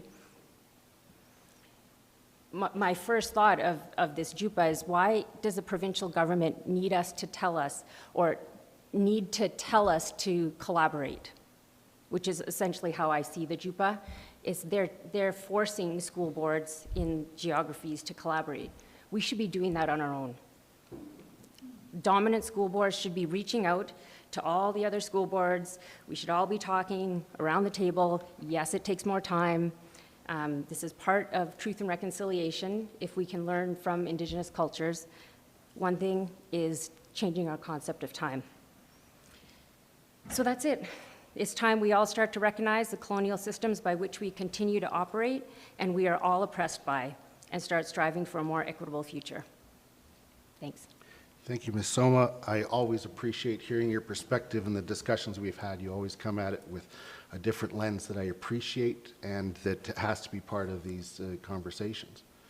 I'm looking to council to see if there are any questions.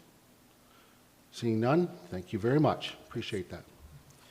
We have one last registered submission, and that is on Zoom. It's Carol Picard.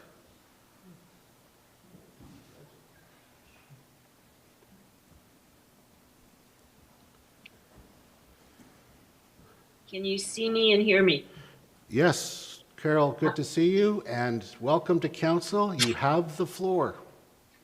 Excellent. Thank you so much. My name is Carol Picard. I am the past chair of the Board of Trustees with the CRPS, and I support this CRPS Lawrence Grassi development in a big way. We have been discussing our plans now since 2016. And since then, our plan has changed significantly. We have worked diligently with town administration and responded to their comments in positive ways.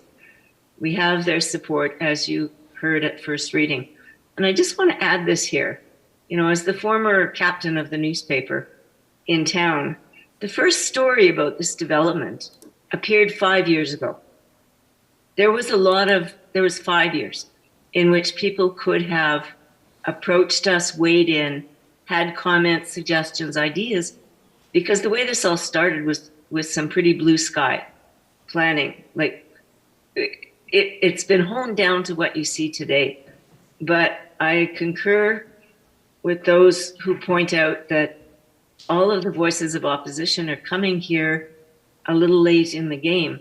We did public consultations during the pandemic a year and a half ago, and we got pretty decent input at that time that told us what path our community wanted us to take. So I'm just showing that as an aside into nobody should be blindsided by any of this.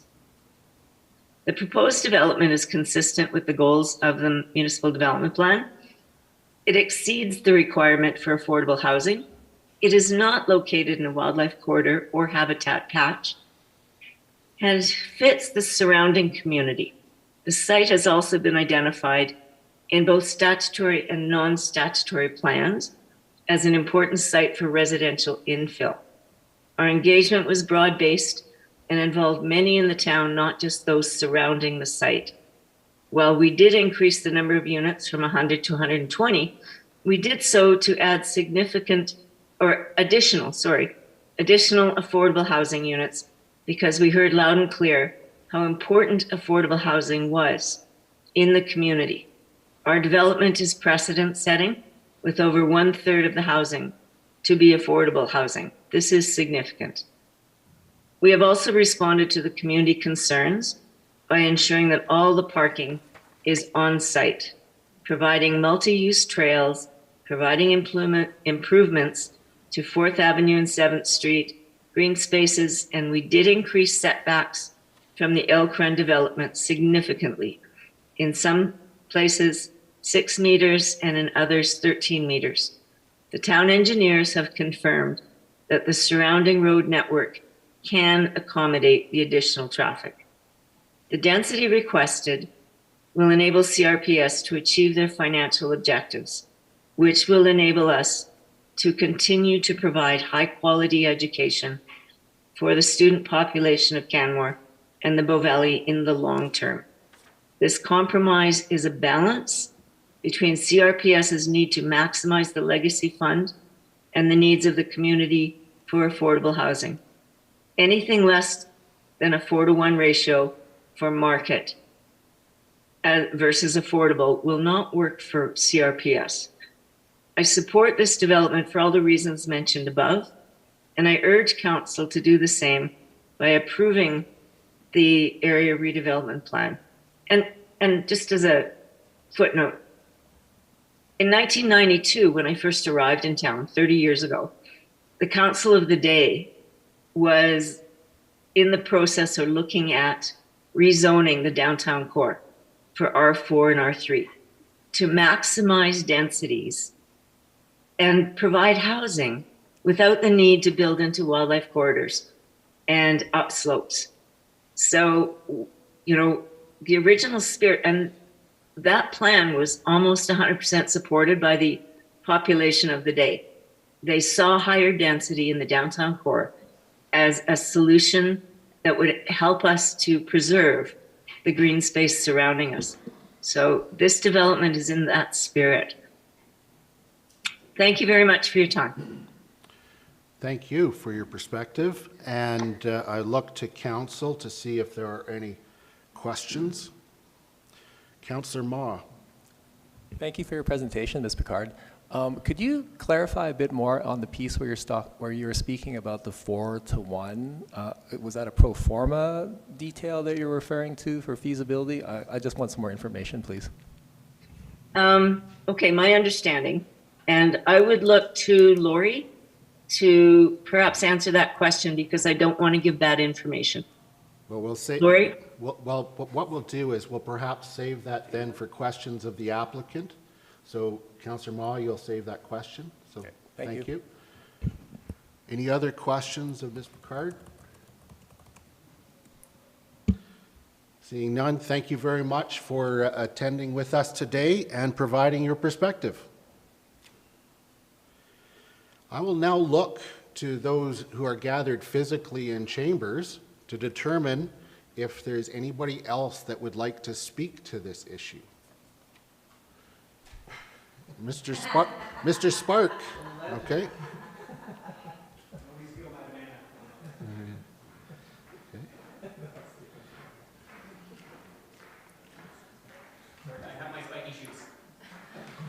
So, just for the record, because you weren't pre-registered, if you can just say your name, Mr. Spark? Oh, I've got notes on who I am. Okay, excellent. So I'm Dan Sparks. A lot of you know me, some of you don't know me. I've been in Canmore for over 20 years. During the vast majority of my time here, I've been in real estate sales, the vast majority of that time with Century 21. I've also been a past board member, longest serving board member, I think, of what was at the time CCHC, now CCH. I'm the past chair of that board. I know a whole lot about it. And I am also a parent of a grade 12 student at CCHS who's been in the CRPS school system since kindergarten. So I know whereof I speak on many of these things, so feel free to ask any questions. I am here to wholeheartedly support this development. It's something that I know has been a long time coming. I think that I've been aware of it. As Carol Picard mentioned, it's been considered for years. I've been aware of it, and I'm glad to see it's finally coming to become a reality. The major issue that I'd like to talk about is the absolute affordability crisis we are dealing with right now and the hard numbers around that. And I think that there's a lot of talk around, yes, we need affordable housing, and it's all sort of ethereal. The fact is that we are losing families constantly to places like Calgary, Cochrane, Kimberley. As a realtor, I have realtors on speed dial in all of those communities referring clients out to them because they can't afford to stay here. It is absolutely dire. When I bought my house, which is a pretty standard Cougar Creek house in 2004, it cost me $448,000. The same house today would conservatively run you about $1.3 million. The least expensive thing you can buy on the open market in Canmore as of this morning, that it doesn't have some sort of weird restriction on it, would cost you $599,000. So that's a snapshot of today. That doesn't mean that something won't come on the market tomorrow for $450, but if it does, it will likely sell the day after. So affordable housing is an absolute dire need in this town. From my time on the CCH board, every time we had a project, we would build it, we would propose it, and it would fill up immediately, and then our wait list would spike yet again. So for those of you who are on the board right now, you know what's happening there. Regarding neighbor concerns, I haven't heard it mentioned, but I'm sure there are some concerns around real estate values around what would be a mixed-use project. Having been through Mineside Court, Hawks Bend, Ravens Ridge, all of these developments, I have had people call me before all of them concerned about what's going to happen to their property values. I can give you hard numbers that show that property values around all of these projects have increased after every single one of them.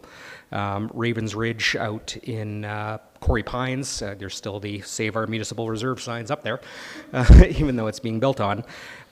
Prices up there are through the roof relative to how they were before anything was built.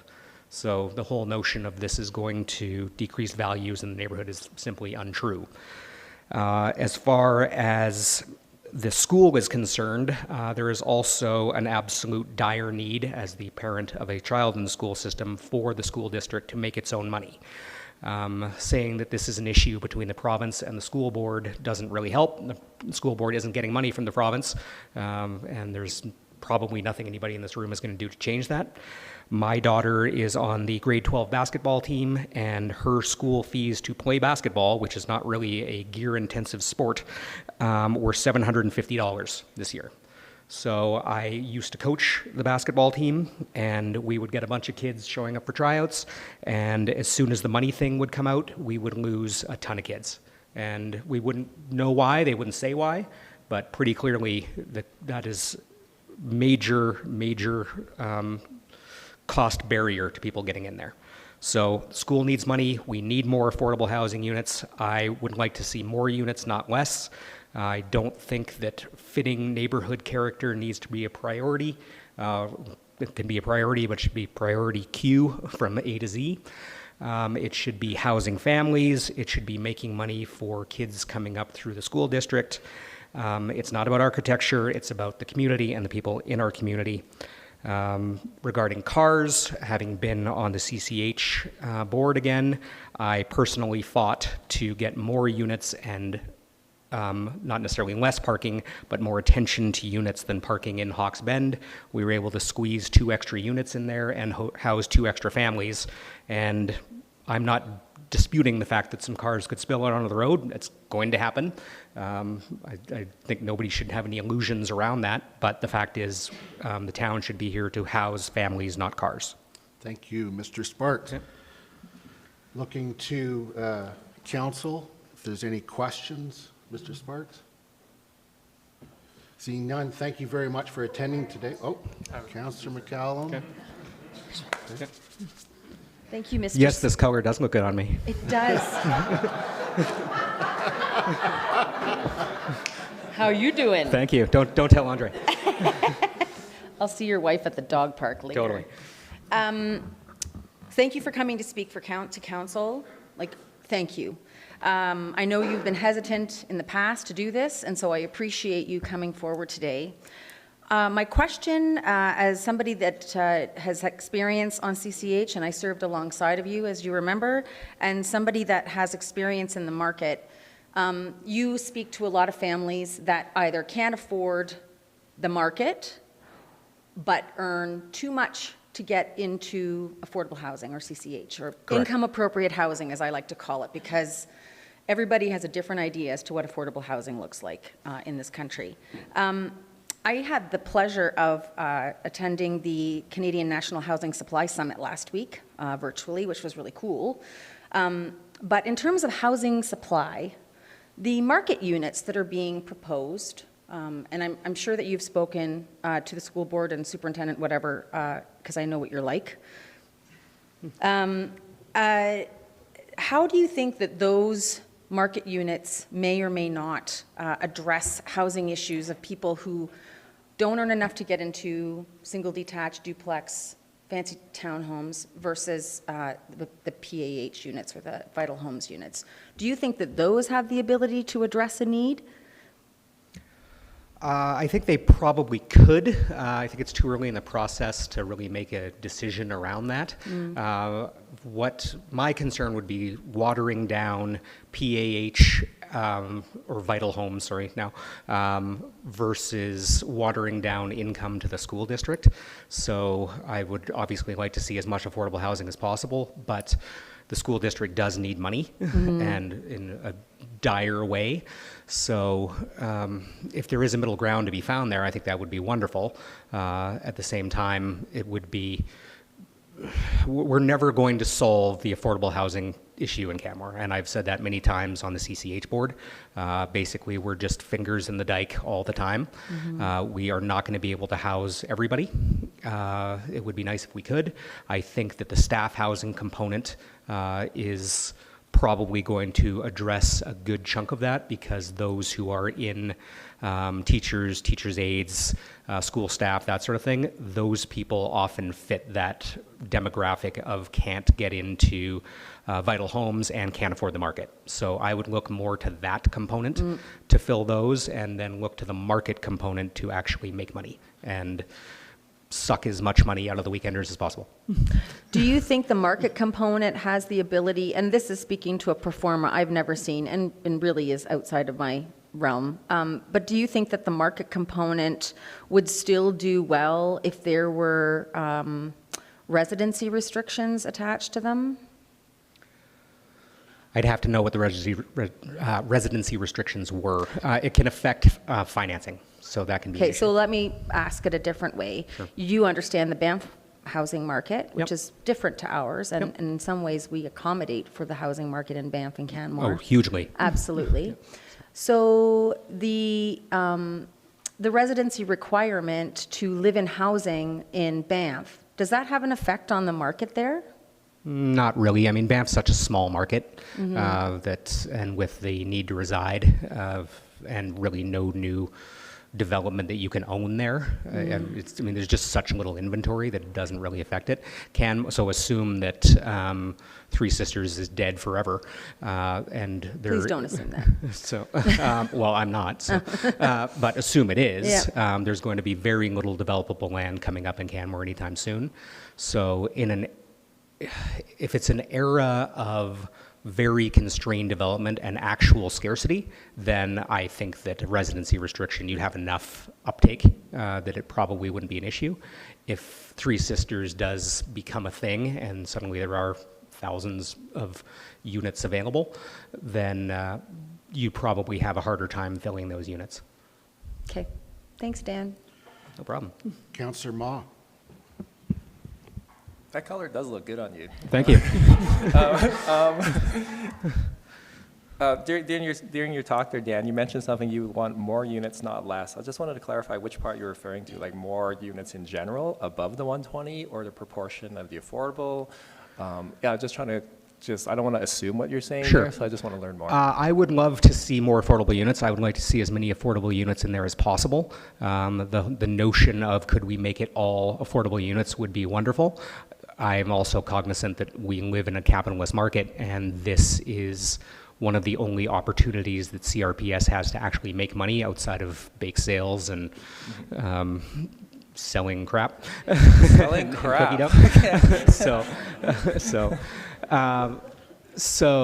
Canmore's version of Breaking Bad? Is that what you're suggesting? Exactly. So if we could do a whole meth thing, then that would help.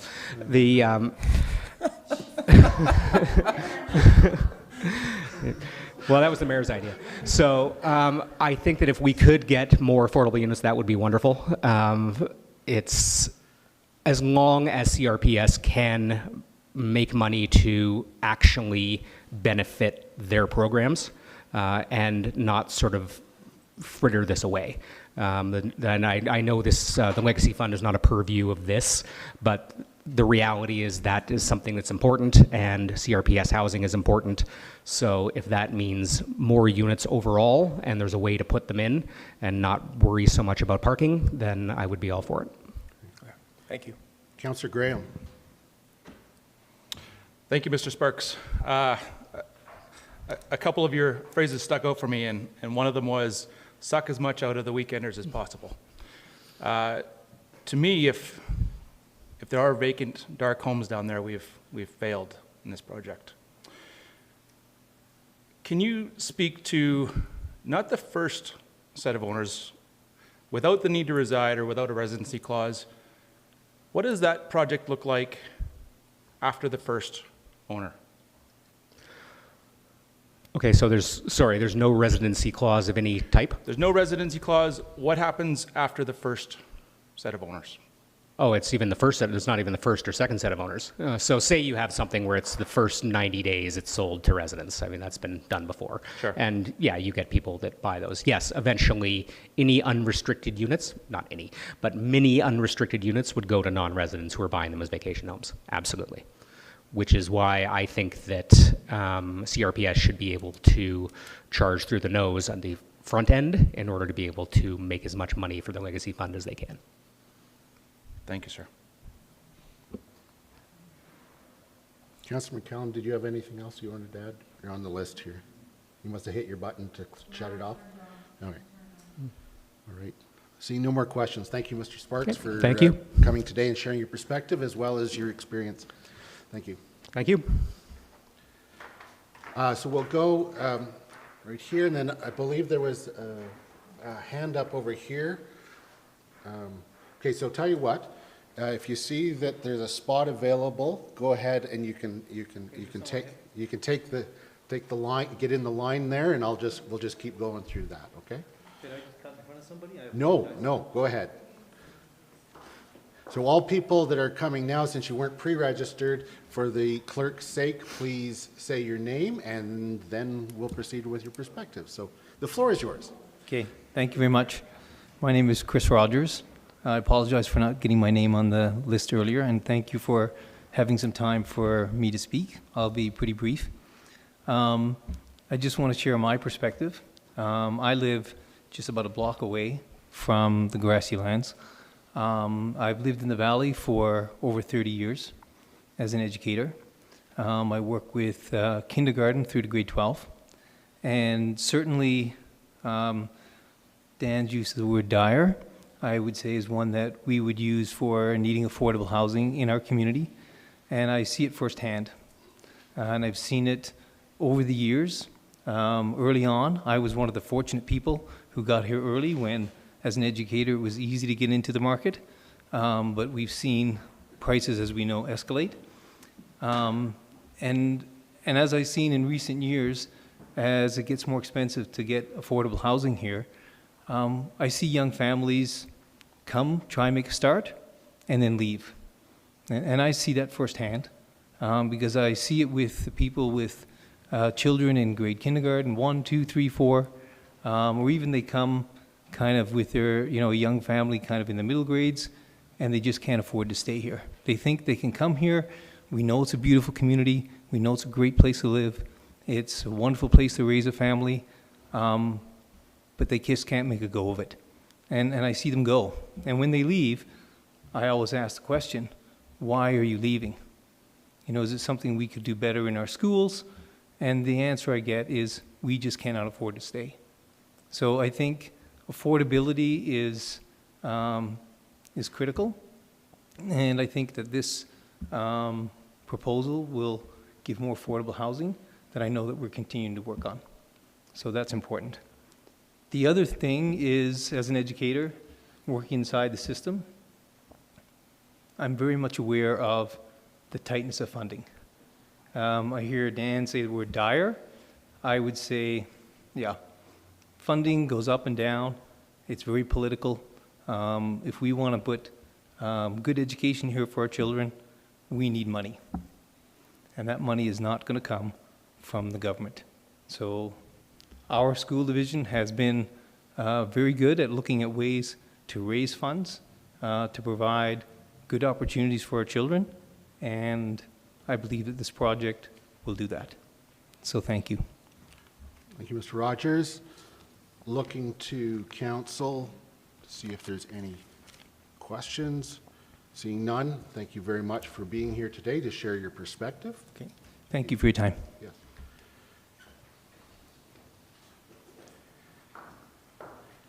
And welcome to council. Thank you very much. Happy to be here. Your Worship and members of council, thank you for allowing me to speak this morning. My name is Arlene Rayome. I'm the board chair of Canadian Rockies Public Schools, and I'm here to speak in favor, as you might imagine, of our proposed redevelopment. Long-term sustainability of CRPS has been at the forefront of board discussions for many years. We have a public education mandate, and our focus is on creating and sustaining a strong public education system in the Bow Valley. We believe that a viable, resilient school division will ultimately benefit the entire community.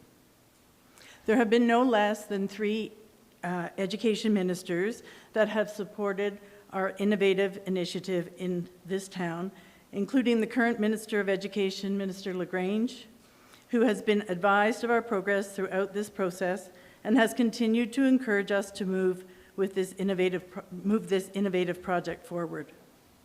Reference was made to the addendum clause, which is now being removed by the provincial government with the support of Minister of Environment and Parks, Minister Nixon, with the understanding that the proceeds of the development will support school uses. Proceeds from the residential units will support the long-term sustainability of CRPS, seek to stabilize swings in education funding, and support the board's desire to nurture students' growth and learning by supporting innovative programming and educational services. We are confident in our vision and in our plan for this land, and we know that the proceeds of this development will be significant for us. The 80 market units that we are proposing are critical to sustaining our future, and any reduction in the number of units will impact the amount of funding that can be captured for our legacy fund. Our legacy fund will be designated to support school use, and perhaps equally important, to sustain and support a strong public school system in the Bow Valley. We know that the students of the Bow Valley will ultimately be the beneficiaries of this quality education. The community will also have a benefit with the addition of 40 affordable housing units, just as the community benefited from the lands the new daycare and the cadets building were given. This allowed the town of Canmore to build new affordable housing on the old childcare site. CRPS is a strong community partner. And we are exceeding the MDPS's aspirational goal of 20% affordable housing with our project. At CRPS, our focus is kids first, the community next, and then everyone after that. It is important to note that none of the funds used for the planning and design of the proposed development have come from public education funds. All the funds have been raised through revenue-generating activities by the school board. I support this development for all of these and many other reasons, and I urge Council to do the same by approving the CRPS, LGMS, ARP. Thank you for your time and your attention. Thank you, Ms. Rayum. Looking to Council to see if there's any questions. Seeing none, thank you very much for being here today and sharing your perspective. Appreciate it. Yes, sir. Your Worship and Council, Well, my name is Terry Stanko. I'm the new school psychologist for CRPS, and I support the Canadian Rockies Public Schools Lawrence Grassi redevelopment. So I'm just going to move this. I moved here 1 year ago with my partner, who is a teacher at the CRPS Outdoor Learning Center. Upon accepting positions with CRPS, we struggled to find a place to rent. There's not enough housing stock in Canmore for professionals who want to work, enjoy the quality of life offered by the outdoor experience, and raise their families here.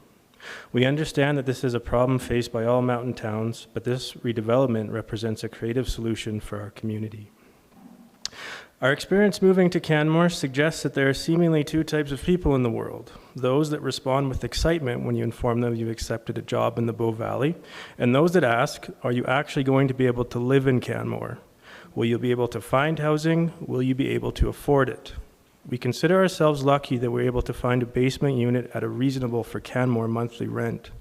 However, this was something of an 11th hour save, as we'd accepted the prospect of commuting from Cochrane before finding a landlord who offered us a compromise and provided us with a suitable unit in our price range. This came after a solid month of every unit that came available being taken off the market almost immediately. Given the proximity of the site to Canmore's lively town center, existing single and multi-family residential districts, Lawrence Grassi Middle School, as well as to parks, trails, and open spaces, the southern half of the LGMS site is an excellent candidate for redevelopment and a prime location for a community-oriented infill residential development. The proposed development is also consistent with the goals of the MDP, is not located in a wildlife corridor or habitat patch, and fits the surrounding community. The site has also been identified in both statutory and non-statutory plans as an important site for residential infill. Further, I want a strong public education system for our community, and that requires funding to meet the diverse needs of all our students. More funding than we receive on a per-student basis from the province. This development seems to be the right answer for everyone. The community gets affordable housing, There is more housing stock to choose from in the community, and CRPS gets an endowment that sustains the future. Lastly, it helps retain teaching staff. When teachers leave, kids suffer. I support this development for all the reasons mentioned above, and I urge Council to do the same by approving the CRPS LGMS Area Redevelopment Plan. Thank you, Mr. Dago. And just looking to Council to see if there's any questions. No. Seeing none, thank you very much for being here and sharing your perspective. Mr. Callahan, welcome to Council. Your Worship, councillors. It's a privilege to be before you, and my colleagues have given you a lot of the details. The importance of how many units per hectare. We always believed we were on side, taking our position, receiving good advice from your administration. The size and scope of the complex that we envision is before you. So a lot of that remains as the foundation to whatever thinking we would likely have on future partnerships or endowment funds. What I'm saying is we never wanted to get ahead of your approvals by having conversations that would lead other entities in the community to believe there was something in the game for them before this had been resolved at this table. So that's been our pacing. Trustee Picard spoke to how long this has been in the public domain. And that indeed is important. When we talk about transparency and how things are done in a public school board entity, you know you can go back to the minutes and find out the origin of thoughts and decisions. I don't want to get into a conversation about provincial funding for education. You know, as citizens, we lost that right back in 1995 to discuss with our community what we believe we needed as a resource, and that could show up on the tax requisition for the school. The public schools have been in this valley since 1886, when the first little schoolhouse was built. And in the Canmore Museum, I know because I delivered it to them, I found the tax roll of a century ago, and the leading names of Canmore at the time were paying $2 and $3 public school tax to send their kids to school. They did so in the belief that education was of great social benefit to them. My ancestors came here over 100 years ago to extract a living out of the belly of the mine. But as that lifestyle came to an end in the late 70s, they had the foresight to leave some of the most precious thing they had, the very soil that controlled their life, that controlled their destiny.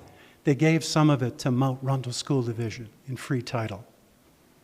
So I won't speak to that, but I need to clarify that we're not talking about, as the mayor said, municipal school reserve. We've been through those issues. Do we have to collaborate more in the future? We will.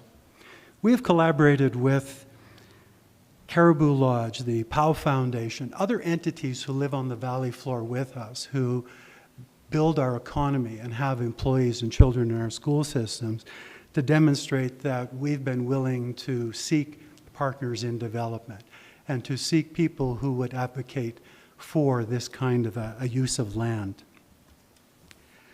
What we're looking at now is an opportunity for us to meet the town on a level that it has expressed its needs in the past. The notion of whether it's affordable or like, those are games we could have coffee on a long time, and I can't speak to them because they're beyond my control. When you asked Mr. Sparks about what happens with Generation 1, Generation 2 owners, one of the tenets of our democracy is property rights and what you do with them. Mr. Mayor, when you opened our proceedings today, you reminded all of us in the audience that you too were governed by the laws of the land, however they exist, not always in this application, but in other levels of, we'll say, the law. So we leave that to you to mull that all over. King Solomon had it easy, right? It's an easy trope to say, we can pick this and sacrifice that. I know you're on that dilemma like all of us. What we are trying to do is be innovative, adaptable, and collaborative. This school district has always been that with the administration of both this town and the town of Banff, as you have watched us develop the school properties that exist here today. And in the old days, for those of you who remember, and some of you do, some of our facilities were not all that attractive. And that's what I found when I came here as superintendent in the late 80s. So what we have built today, we have built because we've been adaptive, clear thinking, and collaborative. So we leave that with you. I find myself needing to support this, and I've come a long way in this journey because in my time I didn't develop that land for that purpose, but I put it on the table for us as a community when the community wanted a daycare. So we've been collaborative. So with that as our track record, we remain open, we remain collaborative, and we remain adaptive. Thank you very much. I urge you to give this your sage consideration. Thank you. Thank you, Mr. Callahan. Thank you. Before you leave, I just want to find out if there's any questions from council. Seeing none, thank you very much for being here today and sharing your perspective. Yes, welcome to council. Thank you. Good morning, Your Worship and Council. I'd like to acknowledge that the lands that we are meeting on today and speaking of are the lands of Treaty 7. It is important to acknowledge the past, present, and future generations of Stoney Nakoda, Blackfoot, and Tsuut'ina who help us steward this land that we celebrate this place. Abawastich, hello, bonjour. My name is Jody Keon. I am a mom, a wife, a daughter. My mom lives in Canmore, friend, teacher, and administrator at Canadian Rockies Public School. I called Canmore home for 30 years and worked at several businesses, which you might recognize me from, managing the Rocky Mountain Bagel Company when it opened, Cafe Books, Harvest, Stonewaters, and also our family landscaping business that we ran out of our home on 3rd Street. I know Canmore and its people. I've seen our town grow exponentially and families come and go as a result of the lack of housing and the cost of living. A side note, I lived in Mineside Court. My family really appreciated that opportunity. Dan Sparks, who spoke earlier, was actually our agent because we've since moved out of Canmore because of the affordability problem.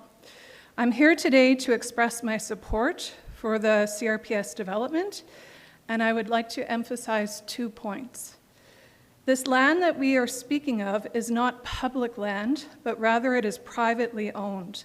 These lands are bequeathed from Canmore Mines Limited and dates back to the 1980s when a decision was made to support education in the Bow Valley. This project is for kids, not developers. As such, the profits made from this project will not go into a random developer's pocket, but rather into a legacy fund for CRPS staff and students. In addition to the many benefits that would derive from this unique project, it is important to underline the substantial bolstering of long-term sustainability it could afford CRPS's education funding, as well as in CRPS's ability to attract long-term, high-quality staff. As a bonus, it is politically and environmentally relevant to note that this site does not impinge on wildlife corridors. This project is an amazing opportunity for our school division and for the children who will benefit from this fund for years to come. It will benefit us all to work together and make this project something that can build a stronger and more resilient educational experience for all of our children. Thank you very much, Your Worship and Council, for hearing me today. Thank you very much, Ms. Keon. Appreciate you being here. Looking to council to see if there's any questions. Seeing none, thank you very much for sharing your perspective. Mr. McPhee. Thank you, Your Worship and Council. Welcome to council. Thank you. No comments about clothes, but at least you made me wear a suit for the first time in 2 years. Thank you. I don't know where I start right now. I'm going to go off on a tangent right away. You know, Chris McPhee, Superintendent of Canadian Rockies Public Schools. I stand here in front of you and heard 3 of my staff speak to you today about the struggles they have and where they live. The school is the cornerstone of our community, one of the cornerstones. I'm worried I'm going to lose a guy like Karis Danko, who just came in with his family as a school psychologist. One of the main pieces that came out of a public consultation for the school board was mental health of our students and our community. This is the first time we could hire a school psychologist in years, and he's found a place to stay. And you have Mate, and then you have Jody. These are challenges we face every day, and we have staff who are turning down jobs that have a good salary and they have a good benefit package. So I worry moving into the future. I worry for our students. I worry for our families who live here on a 100% basis. You heard the number of units we're talking about. I don't need to be repetitive with that. The Legacy Fund is important for us. We need all forms of housing in Canmore, not just affordable housing. CRPS is committed to market these homes to Canmore first. We want families to be able to stay in the community they grew up in or come back to the community. More families mean more children in our school system, but we can't sacrifice one for the other. And that's a piece that sits with me here today when I hear more affordable housing, and we can talk more about that as we go on. One site can't solve all the housing problems in Canmore, nor does it adhere to the direction and spirit of the miners who donated the land. We have done our part to support the number of market units, and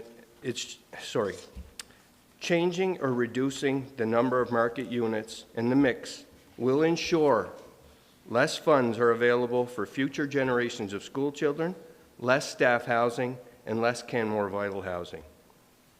Our goal has always been to maximize the funds for future school use. The funds created will support school use. You hear me using that language because it's the exact language on the deed from the miners. School purposes only. So we think we've found a balance here when we have the 33% housing that's both for staff and the community.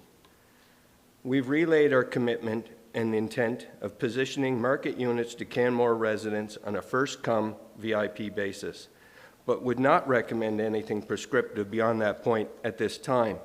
I remind everyone, and you heard it a number of times today, we're at the ARP process and having gotten to the starting line of meaningful discussions with developers, and you heard Mr. Callahan mention that. It would be irresponsible of us at this time to approach any of those parties, as we need to get through this land use process and conclude the precondition. This land, as you heard, is not municipal reserve. It is not public use land. This land is deeded to CRPS from the miners, and I have the deed here in my hand. The miners of today recognize the importance of public education in the Bow Valley, and today, through the first of many approvals, we're continuing to honor the spirit and the direction of those forefathers so many years ago. Every part of this project is building social capital in our community. Our proposal is a win for students and families. Our proposal is a win with the community for 33% of proposed housing to be affordable. While we are willing to work with others to secure additional affordable housing, ultimately CRPS must be compensated appropriately. Any additional affordable housing will need to be purchased from CRPS at market value, so we're able to adhere to the direction by our forefathers and ensure the stable budget we need for our portion of the development, which is significant. I say to myself when I'm hearing some of the conversations today, is CRPS being held to a higher standard? Because if we're held to the standard, we've already gone above that bar with 33%. And that's been what our community and our school division has done for years. I appreciated the conversation that happened very early this morning from Madeleine, I believe, and she talked about AH housing. I like that, and we want to speak to her more. So I think I'll leave it at that for you folks, and maybe we can answer more questions later. Thank you for your time. Thank you, Mr. McPhee. Looking to council to see if there's any questions. Seeing none, thank you very much for sharing your perspective. Appreciate it. Welcome to council. Good morning, Your Worship. Thank you, councillors, for taking the time today to hear from all of us. My name's Steve Green. I'm a resident of the Bow Valley for the past 30 years. I've also spent my entire career with CRPS, and presently I'm the Director of Technology, Learning, and Facilities. I also was fortunate enough to raise a family here. My daughter attended Canmore schools and is a recent graduate, is in her second year of university at this time.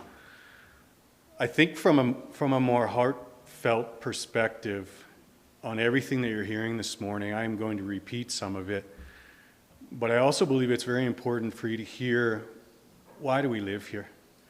Why do we choose to live here? Why are people doing their best and often stretching themselves to be part of a vibrant mountain community? And 30 years ago, I made that decision because it's about knowing people.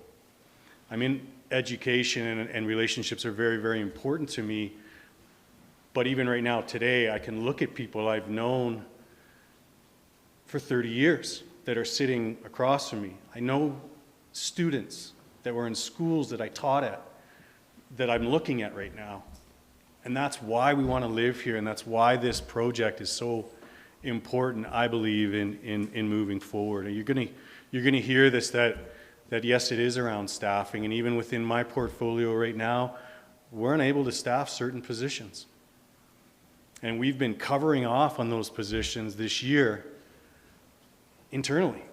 It's a challenge for us. So you're going to hear about staffing, and you've heard from staff members that primarily are teachers or supporting kids, but we have other staff that are part of the infrastructure of a school system that are just as important, that we're needing, and we're working hard to staff, and it's a challenge. The second part of it, and we've heard a lot about affordability this morning, but I would also speak to availability. And I hope that there's available housing for my daughter to make the choice to come back to the place that she was born and raised in. And that's a concern for me as her father, and her mother shares the same concerns. Dan spoke to it around inventory. This project provides that on multiple levels. Mr. McPhee just finished with AISH and the idea of the market homes that are coming available, then being available for families, for individuals that make the choice to live here, but even just as importantly, seniors. My in-laws are here and reside here, and I look to them in the future as, will there be housing available for our seniors? And then lastly, we've all talked about the parcel of land, and I would say it again, just as you brought up, this piece of land is not a wildlife corridor. It is not designated as such. It's never been that.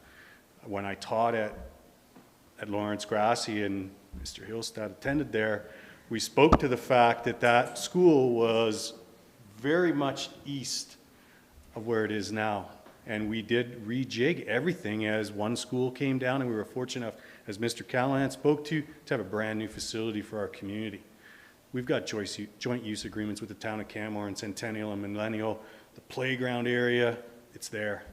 The use of this land helps our families. It's designed to have walkways and cyclists within it, and I believe that we have been very much thinking around community use in the downtown core. It is also central to Lawrence Grassi School. It is a very quick walk and bike ride to Canmore Collegiate High School.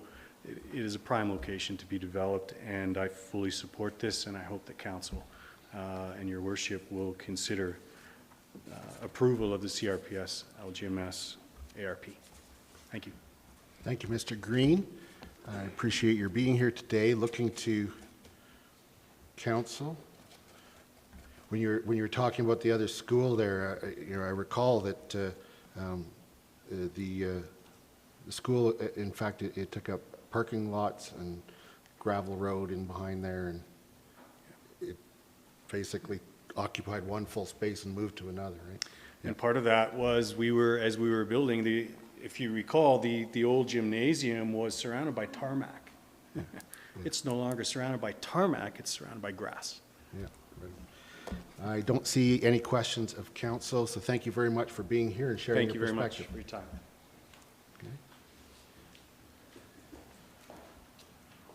Welcome to council. Well, thank you for having me, and good morning, Mr. Mayor, good morning, Council. My name's Natasha Miles. I've been a resident in Canmore since 2016, and I'm the principal of Lawrence Grassi Middle School. I've got a couple of reasons why I am in support of the CRPS LGMS area redevelopment proposal. First is, my reason is, as a school principal, I am annually involved in the recruitment and hiring of school staff. And over the last few years in particular, we have had increasing difficulties with recruiting staff. It always surprises me how few applicants we have for our teaching positions, our support staff, our specialist positions, in particular schools counsellors, school psychologists. You'd think that this would be a hugely popular destination for educators. But the question we are often asked at the end of an interview is, can you help me find accommodation? And obviously, we send out our feelers, we talk to our colleagues, do you know of anywhere? And we promise we'll do the best we can. But what often happens is, a couple of weeks later, the successful applicant phones up and says, look, I've been looking, I can't find anywhere. So this proposal really excites me because a third of the housing, the accommodation will be for either CRPS staffing or for our vital housing. And this will help all of our staff, not just our teachers, but education assistants, our bus drivers, our custodians, want to be and able to be in our community. So that's my first reason. The second one is more to do with being a resident in the town, and it's thinking about the environmental reasons for developing a brownfield site in close to our downtown. I strongly encourage council to consider this piece of land. It is a brownfield site, and it isn't in a wildlife corridor. And I think when we look at our climate planning, our strategies for sustainability of our town, having a location close to downtown for people to be able to walk, to bike to work, is essential, and it matches up with our vision for the future. Rather than looking at an area on the edge of the town, increasing the footprint of our town, encroaching on wildlife areas and corridors, by developing a downtown brownfield site, we would actually be putting into practice what we talk about. I've heard today about people being concerned about the number of cars that would be associated with this site. Why do we think that? Why don't we think, I'm a new resident, my new accommodation has one car parking space, that's what I'm going to bring to the community. Our town has worked incredibly hard with Rome Transit. We've got a free bus system in our town. That's amazing. But let's try and match up our housing with the type of transportation we want to see in our town.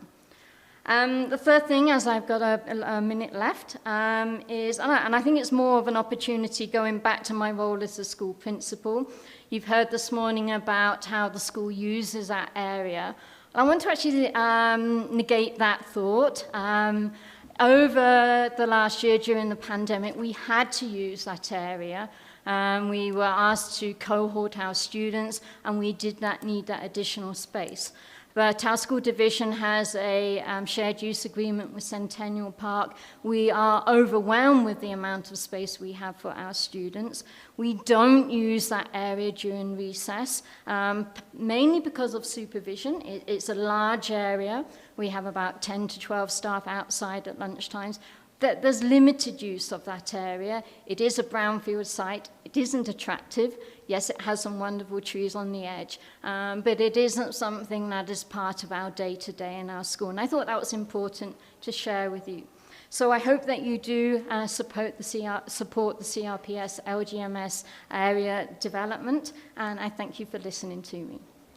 Thank you very much, Ms. Miles, for being here. Looking to council, Councillor Ma.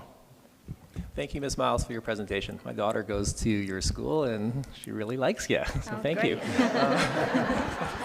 You made my day. Anyway, just because you're in the role of principal, I'm trying to get a little more understanding on the scope of the issue of, say, how often is it when you, say, offer like job positions for teachers and stuff, that you've actually lost the candidate because of this housing thing? I'm trying to get a context of numbers, situationally, whether it's anecdotal or quantified. So all our principals sit on our selection interviews. So sometimes involved in an interview for a position in Banff, sometimes it's in Canmore, maybe actual.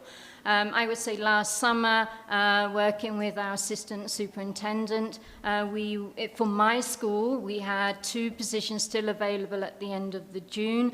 We were interviewing into July, and those 2 positions we offered to 3 different people, and they turned us down. And what that does, it then limits our recruitment pool, because meanwhile other excellent candidates have got positions elsewhere. So I think it's common.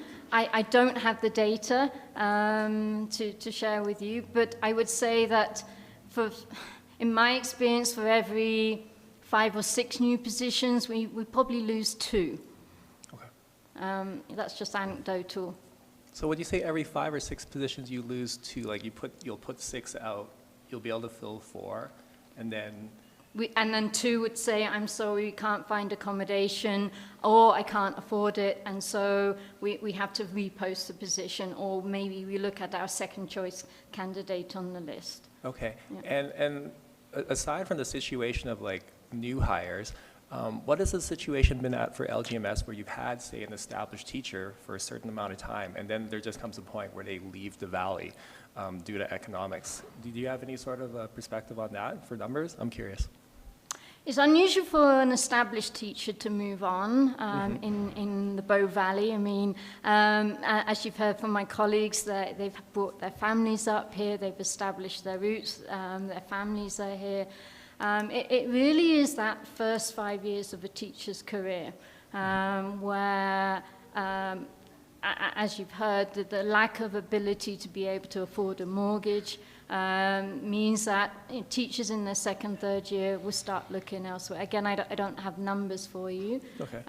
But into my 7th year in the Bow Valley, it is not uncommon for us to lose teachers that we've invested our time and our energies and our care for, but after 2 or 3 years that they want to make the next step in their life, and they need to look elsewhere to find affordable housing. Okay, thank you, that's helpful. Seeing no more questions, thank you, Ms. Miles, for being here and sharing your perspective. Thank you. Great. Now, before our next speaker speaks, I'm just going to actually just take a little poll from the audience. By a show of hands, how many here are still to speak? We got 1, 2, 3, 4, okay. And so I'm just putting it out there to administration and council that we're just going to take a very quick 5-minute break, and then I'm sorry, but you're first up. You're first up. We're going to take a very quick 5-minute break, and we'll come back, and I'm going to talk to admin around the way forward that we're going to do the rest of the agenda. Thank you. Oh, just wanting to be respectful of people's time, we need to talk about that, and some people need to use the washroom. Yeah. So with no offense to speakers, could we take a 10-minute break? Okay, 10-minute break. There we go. We're quarter after by this clock.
So I'll look to the municipal clerk to let me know when we're back on. You're back on. Excellent. Thank you so much for your patience, and welcome to council. Thank you, Your Worship, and members of council. Thank you for allowing me the opportunity to speak, and I will try to be very brief because I know there's other speakers here. My name is Jackie Bowes, and my family has resided here in Canmore for about 25 years. My 3 children went through school through the system here, and they all graduated from CCHS. And subsequently left Canmore to further their education, and eventually returned back to the mountain town, which they loved. And 2 of my children still reside in Canmore. 1 has moved away. Interestingly enough, she was a teacher. And she stayed here, and she taught, and she worked her way up to a continuing contract and loved it, but knew that she would never be able to afford to purchase property here. So she relocated to British Columbia. And this is a prime example of housing being one of the reasons why CRPS has been losing teachers. She was a good teacher and she loved it, but she just could not see herself being able to move forward in the housing market here. She now has a family, and so we've not only lost a teacher in CRPS, but we've lost a potential student and a family, a contributing family to the community. My 2 other kids are both volunteer firefighters for the Canmore Fire Department, and so they're contributing citizens to the town. And our daughter has contemplated many times moving out of the valley because she can't see herself ever being able to afford to purchase something.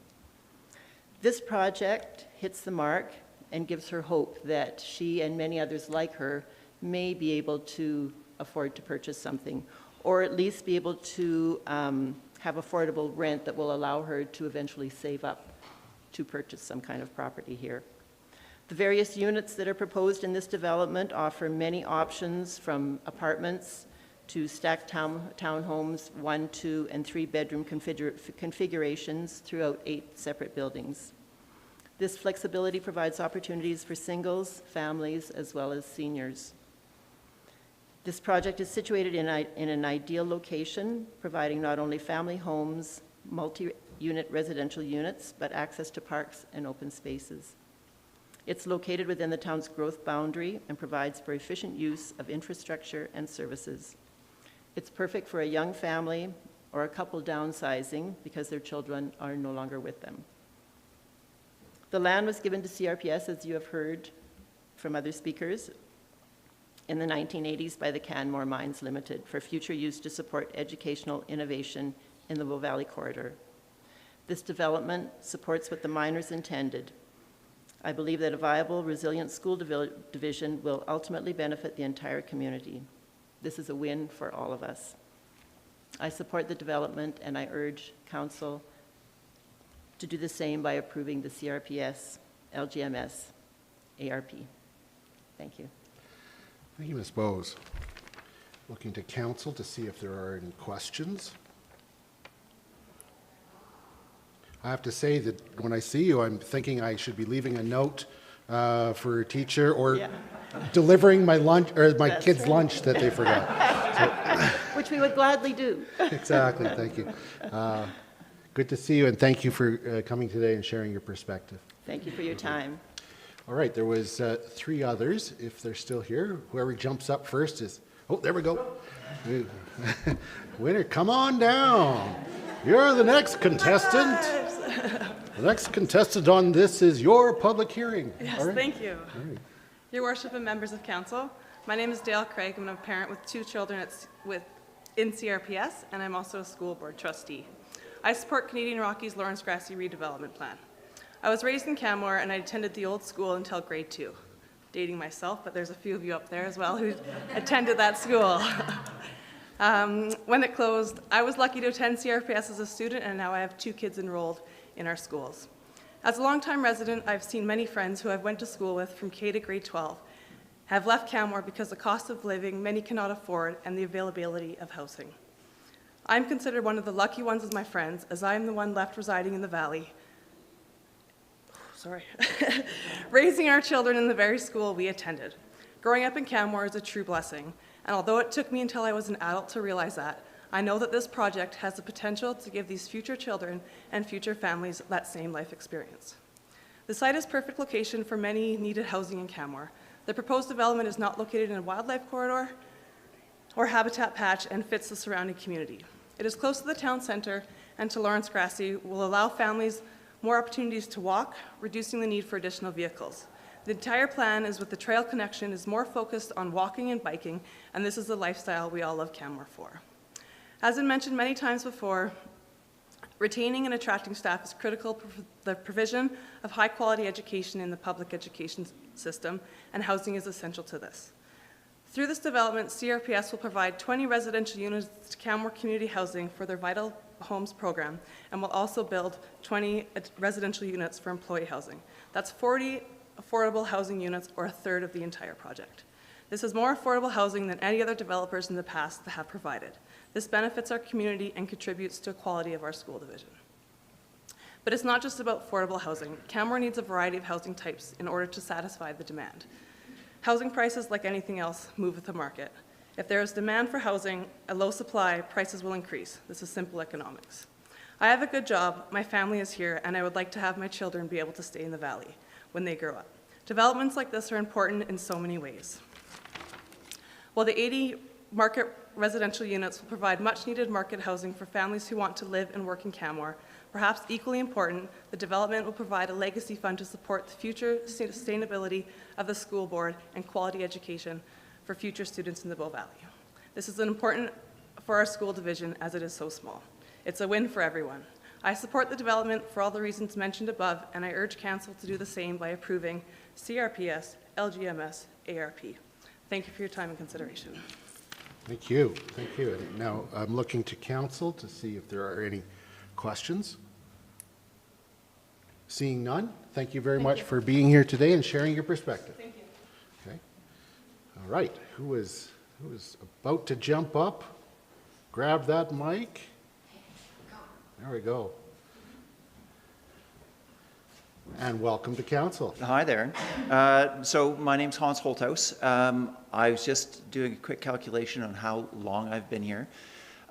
So I first moved here in 1998, and my wife is a teacher, so we're both teachers. I'm the assistant principal at Canmore Collegiate High School. I know some folks.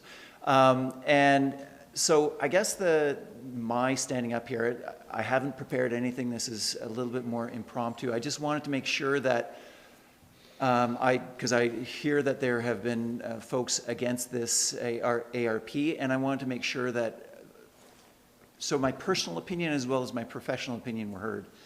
So I have 3 kids. They are now all teenagers. They were all born here. And so 2 are off in university and now are starting to recognize the benefits that Canmore have.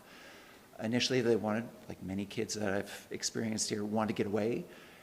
And especially over the Christmas holidays, came back and there was a different perspective about being here. They all 3 of them have career aspirations that bring them back here, or could bring them back here. My sort of my discouragement, that's not it, my sadness, perhaps, is the fact that they are unlikely to be able to afford being here. Owning a home here, even rents seem, they're starting to recognize they're starting to recognize the financial implications of living on their own. And so they are looking at, what other opportunities are there elsewhere. And I know other folks have spoken to that. So I guess my own personal story is that I recognize the importance of having affordable housing here. And I realize that it's a complex issue and that what's affordable is not necessarily affordable for many. I certainly personally realize that for myself, 2003, 2004 was kind of okay, because we bought in 2000, and we were probably priced out of the market at that point in time. So we're feeling fortunate that we bought when we could, as 2 professionals around here. I want you to think about the previous council and the difficult decisions that they had to make around the old daycare area, and the challenges that faced in terms of making, there was lots of arguments against, and lots of people calling it Larch Park, whether that was deserved or not deserved. But if I look there now, and I put my school administrator hat on, there are lots of folks there that are now sending their children to our schools. That could potentially be what happens at Grassi, at that site. That's a lot of people that live there. And, while it's a great location, back when I was with the Alberta Winter Games trying to find locations for, a speed skating oval or those sorts of things, that was a wonderful open space. But that space can be used for affordable housing, for the uses that I'm sure other folks have talked about, but it allows more people to be able to call Canmore home. And I think that's one of the things that's really important. And I say that as someone who hopes that my kids are able to be there. I want them to look after me. Because my parents live here, and I realize how important my support for my parents are. And they have lived here since 1996. So anyways, those are some personal stories as well. And I want to say professionally, I know how, depending on the whims of the government, whichever government we have of any flavor, our funding goes up and down. And so to have some sense of stable contribution to that funding that doesn't depend on funding formulas, that doesn't depend on the whims of people deciding who are not local, is really important. And so that's also a really important aspect to this, that I encourage you to have the courage, as the previous council had in making the decisions around the old daycare lands. That is an amazing, vibrant neighborhood now that has changed for the better for our community. That's it. Thanks very much. Thank you very much for sharing today, and two of those members of that council are still on this council. Yeah. So I remember it very well. Yes. Yes, I do. Yeah. Yeah. And to your credit, thank you very much for making those decisions. Looking to council to see if there are any questions. Seeing none, thank you very much, Mr. Holtis. And now, is there one more? Yeah, there we go. Welcome to council. Thank you. Okay, so thank you, Mayor Cosart and members of council. My name is Debbie McKibben. My husband and I have raised our children here in Canmore, and they have attended Canadian Rockies Public Schools from kindergarten to grade 12. I've also had the privilege of teaching many of your children here, and I'm currently the Deputy Superintendent for CRPS. I am here to support the Canadian Rockies Public Schools Lawrence Grassi Redevelopment Plan for 3 reasons. First, in my role, retaining and attracting staff is critical to the provision of high-quality education in this public education system in Canmore. Housing is essential to this. I cannot even count the times that I've made an offer to a staff member, and then they call me back a couple of days later to decline, because not only are they not able to find housing, or because of its affordability, they can't find a place to live, or the place that they were going to rent is now rented to somebody else. And so they call back to decline. And we also have a high quality staff moving away. I just got a letter of resignation from a staff member who is moving to Cochrane. And, I'm sad to see her go. She, has had a positive impact on many of our students, and, she's going to be an asset for Rocky View. So, as you've heard many times today, within the proposed 120 units, 80 is going to be market housing, 20 will be residential residential units provided to the Canmore Community Housing for their Vital Homes program, essential. And most importantly for us, CRPS will also build 20 residential units of employee housing. So that's total, that's 40 affordable housing units, or 1/3 of the project. The units that would be held by CRPS will be available for our staff who need a leg up to get in the housing market, but also a place to land on their feet. We have hired a principal who lived with me for 2 weeks because she couldn't find housing. So, I am happy to open my home to get these quality, good people to come and teach our children and help them find a place to live. So it's really important that this development provides a variety of housing for Canmore. Second, the southern half of the site was deeded to CRPS by the Canmore Mines Limited. This is a really important fact because I think there's a misconception out there. So, I repeat, it was deeded to CRPS by the Canmore Mines for future use to support educational innovation in the Bow Valley Corridor. A viable, resilient school division will benefit all of us and all of our children, and hopefully my grandchildren. Our future students will benefit from these funds, from the development, through innovative educational programming. We are a small school division, small but mighty, as Carol Picard likes to say, and rely almost exclusively on funding per student to support our program delivery. We don't have the critical mass of larger school boards, often resulting in surpluses that can be used for enhanced programming. A legacy fund will support enhanced programming for our children, all of our children. And finally, my 2 children, one is just graduated from university from nursing, and one is about to graduate as a teacher and currently doing a student teaching practicum at Lawrence Grassi Middle School. It's too bad this is being recorded because she would be really upset to know that she tries to distance herself from me as much as possible. I, too, would dearly love for my children to be able to live in this community, but they know it's going to be difficult. My daughter, who is a nurse, we all are going to need her in our old age to take care of us, and she recognizes that it might be a challenge. And so she wrote a letter of support for this as well, in hopes that she will be able to one day live and work and care for all of us in our old age. Every part of this site is building social capital in and for our community. Examples are right down the street: our daycare, our Air Cadets facility, the school, the head office, the board office, and potentially affordable housing. The 80 units, though, we have to keep in mind, are critical to our long-term sustainability,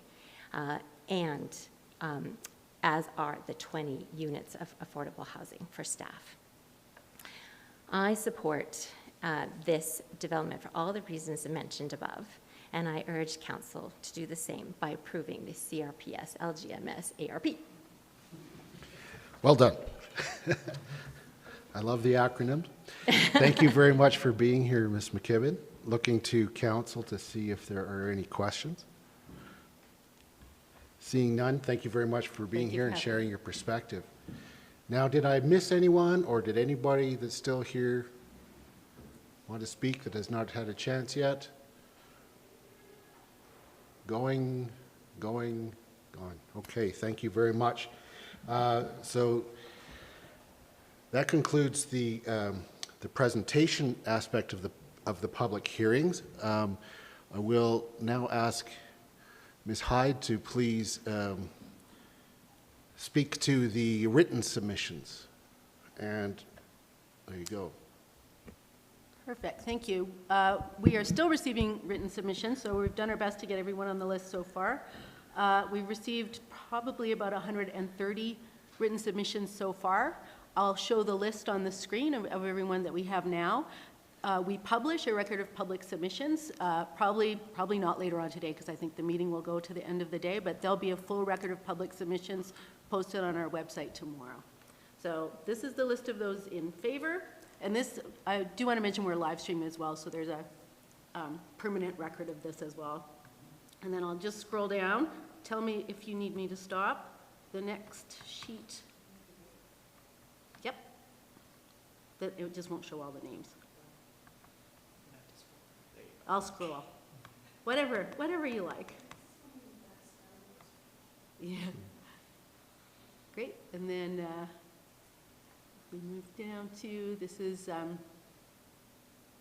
we do have people that are neutral and unstated. If you ever find your name on this list and you actually want to be recategorized, this is sometimes when submissions are not clear.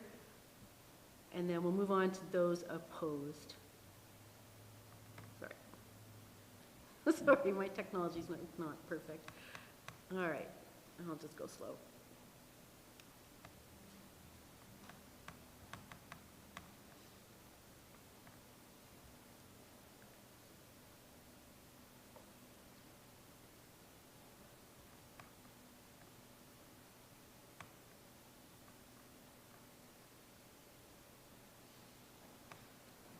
I think there's one more page after this. Sorry. They'll all be Laptops. published. Yep, and then that's it. Great, thank you. And of course, those will all be published.